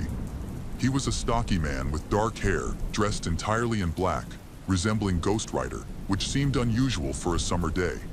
However, he was wearing a helmet, so she couldn't see his face. Meanwhile, she was able to provide a detailed description of the motorcycle. It was a Street Fighter model, black and gray with neon green lights. She recalled that this distinctive man had been seen riding back and forth on the street multiple times, as if he was deliberately waiting for his target. After Carolyn reported the case at work, 2 managers ran out to the car. They were the ones who provided first aid and called an ambulance. The police quickly accessed the gas station's surveillance footage, but unfortunately, the quality was too poor to identify the attacker. They could see the motorcycle, but not its license plate. Detectives began investigating the identity of the murdered man to compile a list of potential suspects. To their surprise, they discovered that many people had negative opinions about him. Jeff was known to be difficult, hot-tempered, and often argued with neighbors over trivial matters. The investigation found that Jeff had several problematic business relationships and was involved with married women. He also had a criminal record. In 1981, he was convicted for running an illegal escort agency in Arizona. At the store where he frequently purchased supplies for his machines, people spoke poorly of him. He was notorious for flirting with attractive female employees, many of whom were schoolgirls working part-time. One witness recounted an incident involving a 17-year-old girl whom Jeff harassed to obtain her phone number. After she reluctantly provided it, he began calling her incessantly, offering money for intimate. This harassment continued until the girl's father intervened, threatening Jeff with legal action for corrupting a minor. There were other similar incidents, which contributed to his tarnished reputation. Detectives were aware of many individuals who might seek revenge against him. When the police arrived at Jeff's family's home to inform his wife about the incident, she was shocked and started to cry. They had been married for 15 years. Although she couldn't believe what had happened, she didn't appear especially surprised, given her husband's controversial reputation and the many people who disliked him. Bonnie recounted the events of the day her husband was killed. That morning, Jeff was at home with his wife and son. He needed to go on his usual trip to check on the machines and restock them. Jeff asked his son for help, but the boy, upset with his father, refused. This prompted an argument between them, which Bonnie mentioned was a common occurrence. She herself was tired of the behavior of her husband, who treated her frankly badly. She admitted that she was thinking about divorce. Fortunately the teenager refused to help his father. It is possible that this saved his life. Typically, when disagreements arose, Jeff would react aggressively towards his son. During one instance, he attempted to involve Bonnie in an unpleasant discussion, but she chose to ignore him. He then claimed to have found a new woman who was superior to Bonnie in every way. She recognized this as another attempt to provoke her and continued to disregard his comment. To back up his claim, Jeff left the house, stating he was going to see his mistress. However, in reality, he went to wholesale warehouses to purchase items for vending machines. For several hours, he was in stores arranging merchandise, with this confirmed by witnesses and surveillance footage. The trips ended with a stop near a gas station, where the killer acted quickly. There was reason to believe that Jeff was a big fan of lying. He frequently confided in a friend for the most intimate things. The police interviewed this friend, and he confirmed that Jeff tended to exaggerate his past to fit in with wealthier social circles. They also spoke with the victim's son. He supported his mother's account of a conflict with his father that morning. He struggled with mixed emotions regarding his parents. He loved his father, as they had grown closer recently. However, he was deeply troubled by his father's treatment of his mother, having witnessed years of emotional abuse and infidelity. The schoolboy really wanted to help find the killer. The numerous betrayals of Jeff seemed like a valuable clue. In addition, shortly before the massacre, Jeff deceived the contractors who were doing construction work. He paid them only about $7,000, less than the initial agreement, under a far-fetched pretext. However, these builders had a confirmed alibi. Bonnie stated that she didn't have specific suspicions about the killer, but she described Jeff as having a nasty and aggressive personality, which could lead him into trouble at any moment. She mentioned that he frequently received threatening messages and calls. One of the strange messages was saved on the answering machine, and she showed it to the police. It was received on Wednesday, June 13, at 2:55 p.m. from a man. According to Bonnie, when Jeff listened to the message, he became visibly agitated. Previously, he had taken such calls lightly, sometimes even joking about them, but this time he became restless and started pacing the room, deep in thought. Bonnie didn't know who the caller was, but she felt the voice on the recording sounded menacing. After the conversation, he said goodbye and mentioned they would speak again soon. Bonnie revealed that her husband left and went into hiding for several days after the call. He only returned home on Saturday morning, just before his death, and was in a very bad mood. The police interviewed all of Jeff's relatives and friends. Even his parents described Jeff as a swindler and a manipulator, someone unreliable, often distracted, who could also be involved in mischief and intimidation. During their investigation, officials discovered light illegal substances in Jeff's pockets, pointing to another area of inquiry. It seemed Jeff had connections to the criminal underworld, or perhaps he owed someone money, and this became the reason for the massacre. However, this line of investigation also led to no new findings. A forensic expert established more details surrounding the cause of death. The bullet entered through the right ear, damaging the oral cavity and causing severe bleeding. Within minutes, his lungs filled with blood, leading to choking. The wound itself turned out to be non-fatal. After talking to people involved with Jeff, the detectives eventually contacted the George, who had a close relationship with Jeff. They discovered that Cynthia was one of Jeff's mistresses, and their affair had lasted nearly a decade. This revelation drew significant attention during the investigation. The investigators also was revealed that Cynthia had a history of infidelity, maintaining several extramarital relationships. Before, when the detectives arrived at George's family mansion, Cynthia answered the door. She appeared disoriented, speaking slowly and in a confused manner. She claimed to already know about the murder because her husband showed her a newspaper that reported on Jeff's death on the front page. This event upset her. Cynthia was reluctant to answer many of their questions. She gave vague responses to some inquiries and ignored others altogether. Ed also responded evasively, denying any involvement of their family in the tragedy. They was clearly trying to avoid being connected to the investigation or appearing in police reports, as this could harm their reputation. Cynthia provided an alibi for both herself and Ed. Then that was verified. Surprisingly, Bonnie was fully aware of the affair between her husband and Cynthia.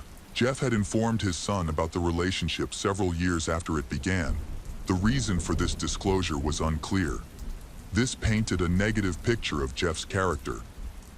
Bonnie suspected the affair as early as 1998, when she accidentally overheard a phone conversation between Jeff and Cynthia.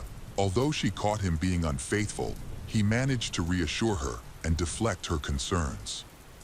Realizing she needed stronger evidence, Bonnie decided to spy on her husband and eventually confirmed her suspicions is right. By the end of 1999, Jeff confessed that he had been involved with Cynthia for 10 years. He claimed that their relationship had ended, and they were now just business partners. The mother of Jeff supported Bonnie's claims, stating that she was aware of her son's infidelities, including his involvement with Cynthia. Jeff frequently shared his personal thoughts with his mother, but she also insisted that he loved and respected Bonnie. After speaking with close friends of the George family, the police uncovered several intriguing details. Jeff met Cynthia at a club in 1991, where he pretended to be a doctor. When Cynthia discovered he was lying, he created a new story, claiming to be a special agent. This deception captivated Cynthia, a socialite. Interestingly, it was Cynthia who wrote the check to purchase the machines, not her husband. Her feelings for Jeff Stem was explained by Ed's preoccupation with work, which leaves her feeling neglected. Some suspected that Ed might have been aware of it for years. However, his strong Catholic beliefs prevented him from ending his marriage to the mother of his 7 children. Others thought he was completely unaware of the situation and blindly trusted his attractive wife. During the interrogation, the nanny shared valuable insights. She, describing Cynthia as self-centered, noted that Cynthia paid little attention to their children. She also saw Cynthia and Jeff, along with their children. She mentioned that Jeff treated his mistress similarly to how he treated his wife, including an incident where he hit Cynthia in public, leaving a bruise on her face. Additionally, it was revealed that Cynthia's youngest daughter might have been the result of an affair, as Jeff showed a lot of affection towards little girl, and even took her for walks. It seemed unlikely that someone like him would invest time in another person's child. Due to these suspicions, Cynthia's youngest daughter had to undergo a DNA test, which confirmed that Jeff was indeed her father. After leaving the doctor's office with little girl, Ed stated that he didn't care about her biological parentage. He would love her, just like he loved his other children. Eventually, Cynthia admitted to having an affair with Jeff, but she kept her other secret relationships hidden. It's difficult to believe that Ed wasn't deeply troubled by his wife's infidelity at that moment. A few weeks before the murder, Ed tried to address some issues. He apparently suspected that Jeff was having an affair with Cynthia and wanted to protect her from him. However, Jeff refused the restraining order. Furthermore, Jeff's son reported that his father has shown fearful of Ed in the weeks leading up to the incident, making Ed the primary suspect. However, detectives lacked evidence to prove his involvement. Ed's alibi checked out, but this did not eliminate the possibility that he might have hired someone to commit the crime. A reward was offered for information regarding the murder. An informant, the ex-girlfriend of a man named John Zaffino, reached out to the police. She recalled that in 2001, John had mentioned beating up an Israeli. After hearing about the murder of Jeff Zack, who was identified as a former Israeli paratrooper with gray hair, she wondered if there was a connection. She contacted John, but he was evasive. It also came to light that John owned the same type of motorcycle that was seen at the scene of Jeff's murder. This prompts law enforcement to focus on the 36-year-old John, who had a reputation for being very cruel and dangerous. Immediately after, She ended the relationship because she feared for her safety. After experiencing multiple incidents of domestic violence, the woman decided to call John and asked several leading questions. Through their conversation, it became apparent that John might be involved in Jeff's death. She also engaged in several more similar phone calls, attempting to extract a confession from him. But he responded in a paranoid manner, avoiding direct answers. Upon investigating John, it was discovered that he had access to a .357 Magnum weapon, which was the same type as the Jeff's murder weapon. Interestingly, it was also confirmed by multiple witnesses that he knew Cynthia. The story is reenacted that Cynthia met John, an unemployed truck driver, in 2000, and they began an affair while she was still in a relationship with Jeff. 9 months later, in May 2001, she decided to end her relationship with Jeff and asked him to stop contacting her. However, Jeff was persistent and continued to call. Cynthia's husband noticed these unusual phone calls and suspected her. Whenever he picked up, the caller would hang up immediately. Ed did not want a public investigation and public attention to his private life, so he did nothing. Yet, he suspected that at the center of this problem was his wife's relationship with John. Details of their relationship become clearer when several expensive purchases John are discovered. John claimed he was at a car dealership about 40 minutes from the crime scene at the time of the attack. However, the investigation revealed that he was actually on a mobile phone call and his location was tracked to a gas station. He only arrived at the car dealership 2 hours later. Investigators were able to track John's geolocation and review his phone records, leading them to suspect that Cynthia had ordered the crime. Adding to the evidence, a voice analysis confirmed that a threatening phone call received by Jeff was directed at John. The police believed that Jeff had begun threatening Cynthia when she decided to end their relationship, which he strongly opposed, which was quite consistent with Jeff's temperament. Feeling threatened, Cynthia decided to take action against him. On the tragic morning following an argument with his wife and son, Jeff looked up information about Cynthia, who he was deeply infatuated with and wanted to keep. The prosecution presented a clear narrative, but there was no evidence implicating Cynthia, so only John was taken into custody. John Zaffino's trial started on February 26, 2003. When called to testify on March 7, Cynthia chose to invoke her Fifth Amendment right, which allows her to avoid self-incrimination. Ed made the same choice. The main witness for the prosecution was John's ex-girlfriend, who detailed events from John's life leading up to the murder. The investigators also provided the murder weapon and confirmed that John owned it. Ballistic tests eliminated any doubts about this connection. However, there were no eyewitnesses identifying John as the perpetrator, nor was there any DNA evidence at the crime scene, which made the prosecutor's job more challenging. On March 10, 2003, after 4 hours of deliberation, John Zaffino was convicted of conspiracy to commit murder. He was sentenced to life in prison with the possibility of parole. 23 years after the verdict, Bonnie approached John, stating that he was merely a pawn while Cynthia enjoyed a lavish lifestyle, asked if it was worth it. She likely hoped John would express his anger and reveal the truth, but he chose to remain silent. For a long time, the police lacked solid evidence against Cynthia. To bring her to justice, they gathered information about her involvement, piece by piece.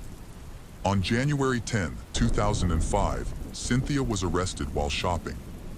Ed posted bail of $2 million, allowing her to remain at home until her trial began in November 2005. The case gained momentum when new evidence emerged. Investigators discovered that John had planned to attack Jeff on May 8 while Jeff was relaxing in a national park. During this time, John was on a bridge talking on the phone with Cynthia for about 3 hours. She was also on another call with Jeff, coordinating their actions. The attack was interrupted when a park ranger noticed John's weapon case.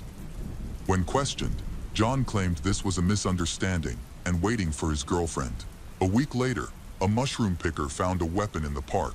which provided indirect evidence of Cynthia's involvement in the conspiracy. Ed hired a strong defense team of 5 lawyers for his wife, significantly reducing the prosecution's chances of success.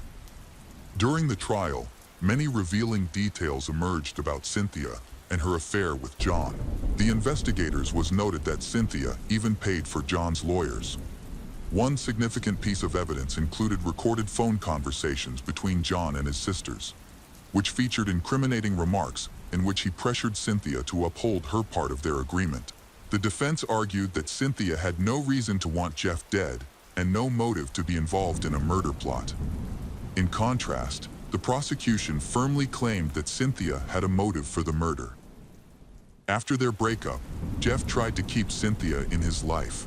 They frequently argued, especially concerning their daughter, whom he threatened to take with him to Israel. Cynthia also felt at risk of their affair being revealed by Jeff, which could lead to her public humiliation. During the trial, 2 letters from Cynthia to John, who was in prison, were presented. These letters revealed their ongoing romantic relationship and showed that she remained deeply connected to him. In one letter, she sent him a Bible and expressed that she frequently prays for him. After facing public humiliation due to Cynthia's actions, Ed defended her against conspiracy charges. He emphasized his commitment to their marriage vows and refused to seek a divorce. Surprisingly, Cynthia chose not to testify in her defense, and John also did not take the stand. Ultimately, Cynthia was found guilty of conspiracy to commit murder and received, with the possibility of parole in a year. After the trial, Ed continued to defend his wife. He hired new lawyers who filed an appeal on her behalf. Cynthia served 16 months before she was released on March 22, after Ohio's 9th District Court of Appeals ruled that the circumstantial evidence presented by prosecutors, including phone records, correspondence, and financial documents, was insufficient to prove her guilty. Cynthia continues to live a normal life now. The case of Debani Escobar. These events took place in the state of Nuevo León, Mexico, on April 9, 2022. A disturbing image appeared on social media. In the photo, a young girl was standing on the side of the road. She was wearing a white top, brown shorts, and black Converse shoes, and her hair was down. The caption of the post with the photo said, "Yes, it's true." The girl's name was Debani Escobar. She was 18 years old. The last time she was seen was late on the night of April 9 after a party where she was with her friends. It all started on Friday, April 8, when Debani, a student at the Faculty of Law at the University of Nuevo León in Monterrey, decided to go for a walk with her friends. At about 11 p.m., she left her house. 2 of her friends, Sarai and Vaughn, met her on Simon Bolivar Street to go to a party together. At 11:30 p.m., a CCTV camera from one of the stores recorded how the 3 girls were buying drinks. They were there for some time, and then decided to go to the party just a few blocks away. However, upon arrival, they found themselves in an unpleasant situation, which led them to decide to go to another party taking place at the Quinta Diamante estate in General Escobedo. They ordered a taxi using the Didi app, which came to pick them up at 12:49 a.m. When they arrived at the location, it became clear that the party had already ended. However, the girls noticed that not far away, on the same street, another party was taking place, called Cantal Diamant. The surveillance Sierra footage shows the girls getting out of a white Kia Rio at 1:20 a.m. And only Sarai and Debani exited the car. A little later, they reached the entrance to the club. After 9 minutes, the camera filmed Debani walking in the opposite direction from the entrance. After a few seconds, she returned, and everything seemed fine. But at 3:45 a.m., the camera recorded Debani running out of the club. A young man ran after her and tried to grab her. She hit him and tried to run away, but he did not let her. After that, they began to quarrel, and another guy came out to witness the altercation. After that, the girls called a familiar driver to pick them up. The driver informed her that he was nearby and would arrive in 10 or 15 minutes. A moment later, when the driver arrived, Debani got in the car, leaving her friends behind. Another camera recorded the car, showing that Debani was arguing with the driver. 8 minutes later, the driver sent a message to her friend, stating that Debani had exited the car and refused to continue the ride. The driver informed that there had been an argument between him and Debani, due to which she chose to leave the car and did not want to return. He took the photo as proof that he left her on the side of the road. Debani's friends were uncertain about what to do next. They asked the driver to contact the police, but he declined, stating he had to leave for work. A few minutes later, he returned to the area, but Debani was no longer there. He informed her friends that she was missing and suggested that Debani appeared to be in poor condition, potentially under the influence of banned substance, as her speech was incoherent.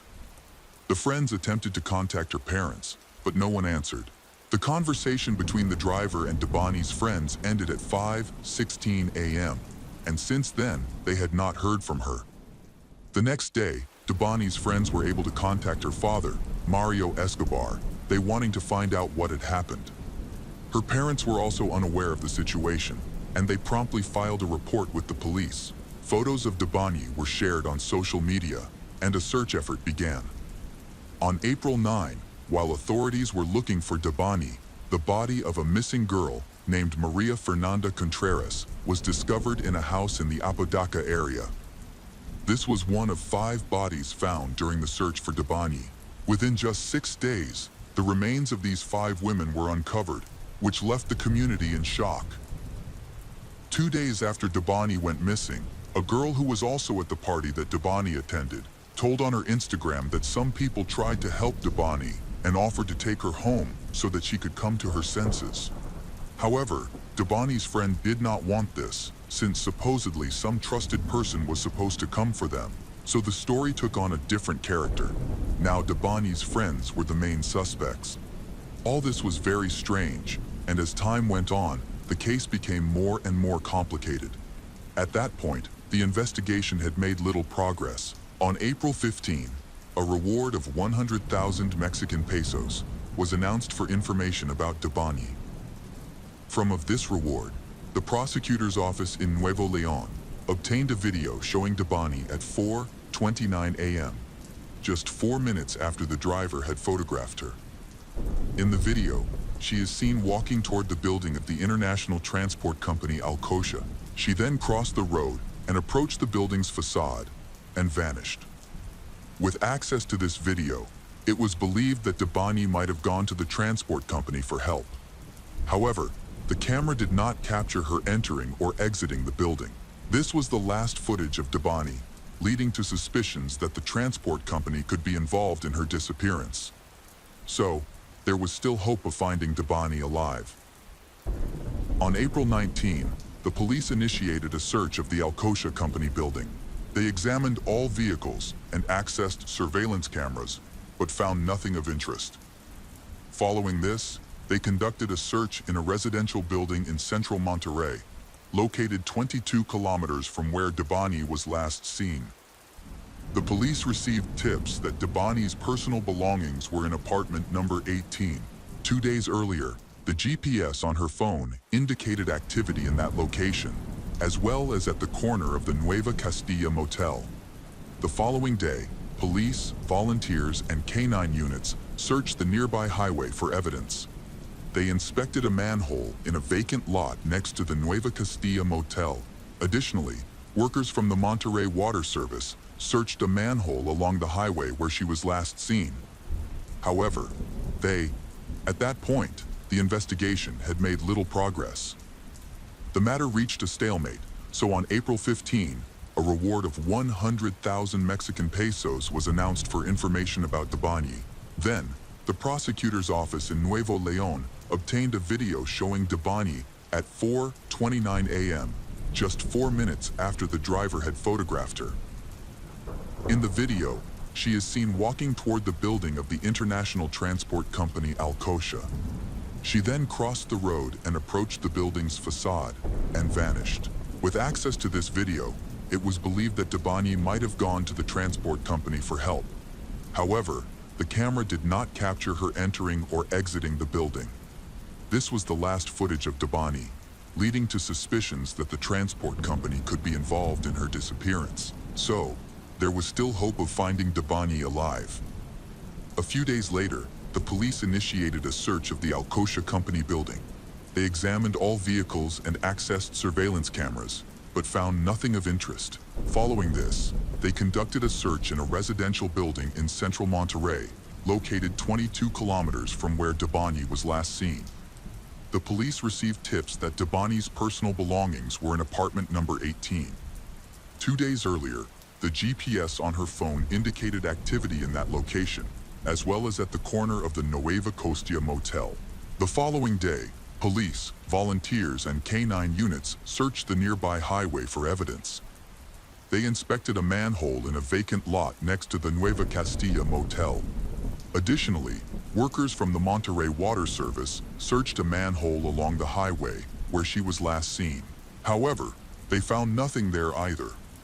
At the request of Mario, a team from the National Search Commission was called in to assist with the search.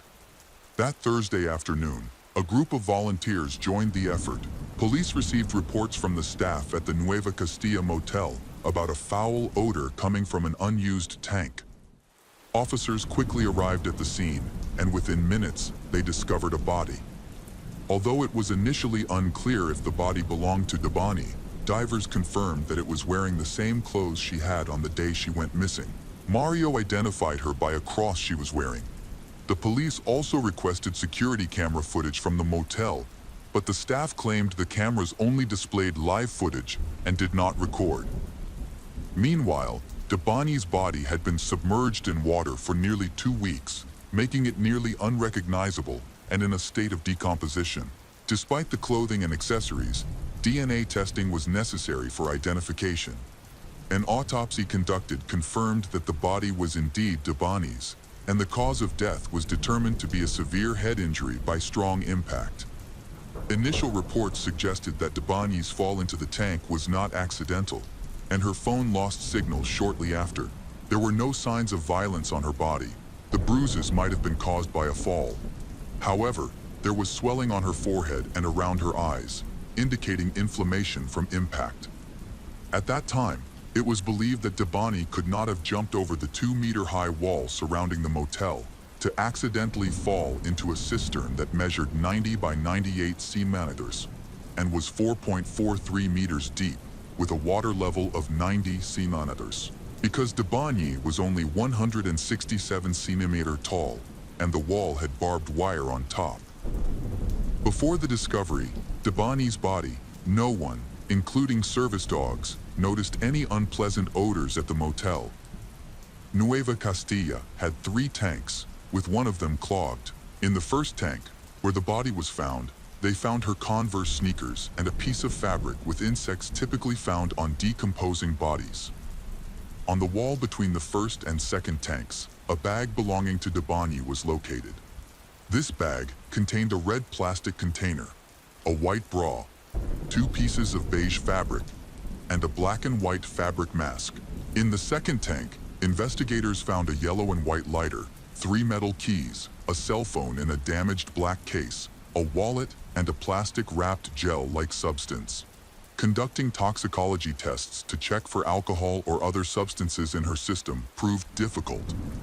However, the presence of insects and worms feeding on the corpse might allow for DNA extraction to identify substances. The investigation agency analyzed that Nueva Castilla motel is not well known and appears abandoned from the outside. It sits along the highway leading to New Laredo, the main route between Monterey and the United States. This highway has earned a reputation for danger, as approximately 1,000 people went missing there last year. They found no signs of a break-in near the tanks, leading them to conclude that Debani likely entered the motel through the main entrance of the restaurant. 2 days after the body was found, security camera footage from the motel was released. This was unusual because the staff had previously stated that the cameras only recorded in real time. The footage provided by the prosecutor's office shows the motel's restaurant and 2 glass doors, one facing the highway and the other leading to the tank area inside the motel. In the footage, Debani is seen entering the motel at 4, 8:33 a.m.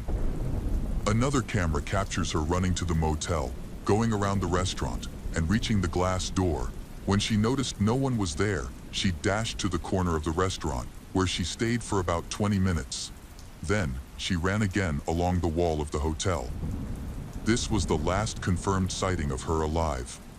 Following a review of the surveillance footage, the prosecutor's office requested that the motel be placed under check. Investigators discovered that an outdoor camera at a neighboring restaurant recorded a car parked at the Nueva Castilla motel, where a man entered. They was believed that this man took Debani away in that car. Days later, the car was identified, and the man who got in was also revealed. However, after being questioned, he was declared innocent of the case. Meanwhile, Mario sought external assistance to carry out a second autopsy and compare its findings with those of the first. Everyone was left wondering why Debani exited the taxi that was supposed to take her home. New footage that surfaced in the media suggested that her departure might have been prompted by harassment from the taxi driver. In the video, the driver is seen extending his right hand toward the girl's chest, leading to speculation that she left the car due to his inappropriate behavior. In response to these allegations, taxi driver Juan appeared in the media on April 27 to share his side of the story. In the interview, Juan David denied any harassment, explaining that the footage actually captured him handing Debani a phone charger because her phone battery had died. And he said his conversations with Debani's friend, he shared an audio recording he made while Debani was in his car. In the recording, she states, "My parents deserve the truth." Juan explained that she got into the car because she felt her friends from the party were bad influences. They didn't want to see her off. Debani started crying, and Juan noted that she appeared to be in distress, possibly under the influence of banned substance, as her speech was unclear. He mentioned that, when he requested her home address to take her there, but she didn't respond. He then asked her friend for Debani's mother's phone number, but they didn't have one. While driving on the highway, Debani unexpectedly asked him to stop the car and then exited. Juan tried to persuade her to return while she stood by the roadside, but she did not come back. Then, he took a photo of Debani and sent it to Debani's friends to alert them to her location. Two of Debani's friends also gave an interview on television. The girls mentioned that at the party, Debani was aggressive and did not accept help from anyone. She asked to be left alone. Sarai learned that Debani had a disagreement with a group of people who wanted to take her home, which caused her to act oddly. Her friends suspected that something was wrong with her drink at the party, leading to her withdrawal from socializing with others. Eventually, she ran out of the club, and some guys tried to stop her. Others also came out to assist Debani, but she reacted aggressively and insisted that they leave her alone. She mentioned that her parents were lawyers and offered money to anyone who would let her be. The girls ordered a taxi, using the same driver they had trusted before. When the taxi arrived, only Debani got in, while this driver is different from the driver they want to see again. After leaving the party, the girls attempted to call Debani's father multiple times between 3:50 a.m. and 4:30 a.m., but he did not answer. It wasn't until 8:35 a.m. that they finally reached him to ask if Debani had made it home, only to discover that she was missing. One significant piece of evidence that prompted further investigation was a promotional video from the motel, which featured a song. The video not only showcased the motel, but also zoomed in on room 174. This raised suspicions that a motel worker might have been hinting at what happened in that room. As a result, the initial search lasted about 7 hours and yielded some evidence, along with previously overlooked surveillance footage. At the request of Debani's parents, room 174 was examined for blood traces, both inside the room and in the parking lot. The prosecutor's office announced that 5 individuals present at the motel that night have already been interviewed. A white truck was noted to have arrived shortly after Debani entered the hotel grounds. However, the last 8 or 9 minutes of the footage were missing, and they might contain crucial clues for solving the case. Experts are currently working to recover the potentially deleted records. On May 5, It was reported that Debani's ID, stolen from her 2.5 months prior during a robbery, was discovered. A resident of Building 15, where a search had already taken place, found the ID in a flower bed of the residential complex. Nonetheless, this find has not yet contributed to solving the case. Then, new information was reported in the media. Mario accused the Nuevo Leon prosecutor's office of hiding the results of a second autopsy on Debani's body. In there, the findings indicate that she did not suffer multiple blows to the head from blunt objects. However, medical examiners noted bruises on both sides of her head, her forehead, both eyelids, the left side of her nose, her lips, and around her ears. The report suggests that the varying severity of head injuries was likely caused by external impact, pointing to the likelihood that these injuries were inflicted by another person, this indicating a violent death rather than an accident. Furthermore, it was determined that Debani died before entering the water, as no water was found in her lungs. The report also revealed bruises and hematomas in the genital area, suggesting abuse violence. It dismissed the possibility of strangulation, since there were no injuries to her neck. This has highlighted the persistent negligence of the police. It is troubling that, in today's world, the authorities are not trustworthy. The case of Debani Susana Escobar is not only a personal tragedy, but also a powerful reminder of the violence against women in Mexico. To date, no one has been arrested or charged in connection with her death, leaving her family and the public questioning the justice system and the safety of women in society. Debani has become a symbol of the fight against gender-based violence, a problem that affects an average of 10 women every day in Mexico. Despite protests and constant pressure from the community, the investigation and prosecution process has been slow, leaving the quest for justice for these young women a significant question mark. Debani's death has not only left her family heartbroken, but has also sparked outrage and a determination for change in society. But will this voice and struggle be enough to bring justice and end similar tragedies? The answer still lies in the future.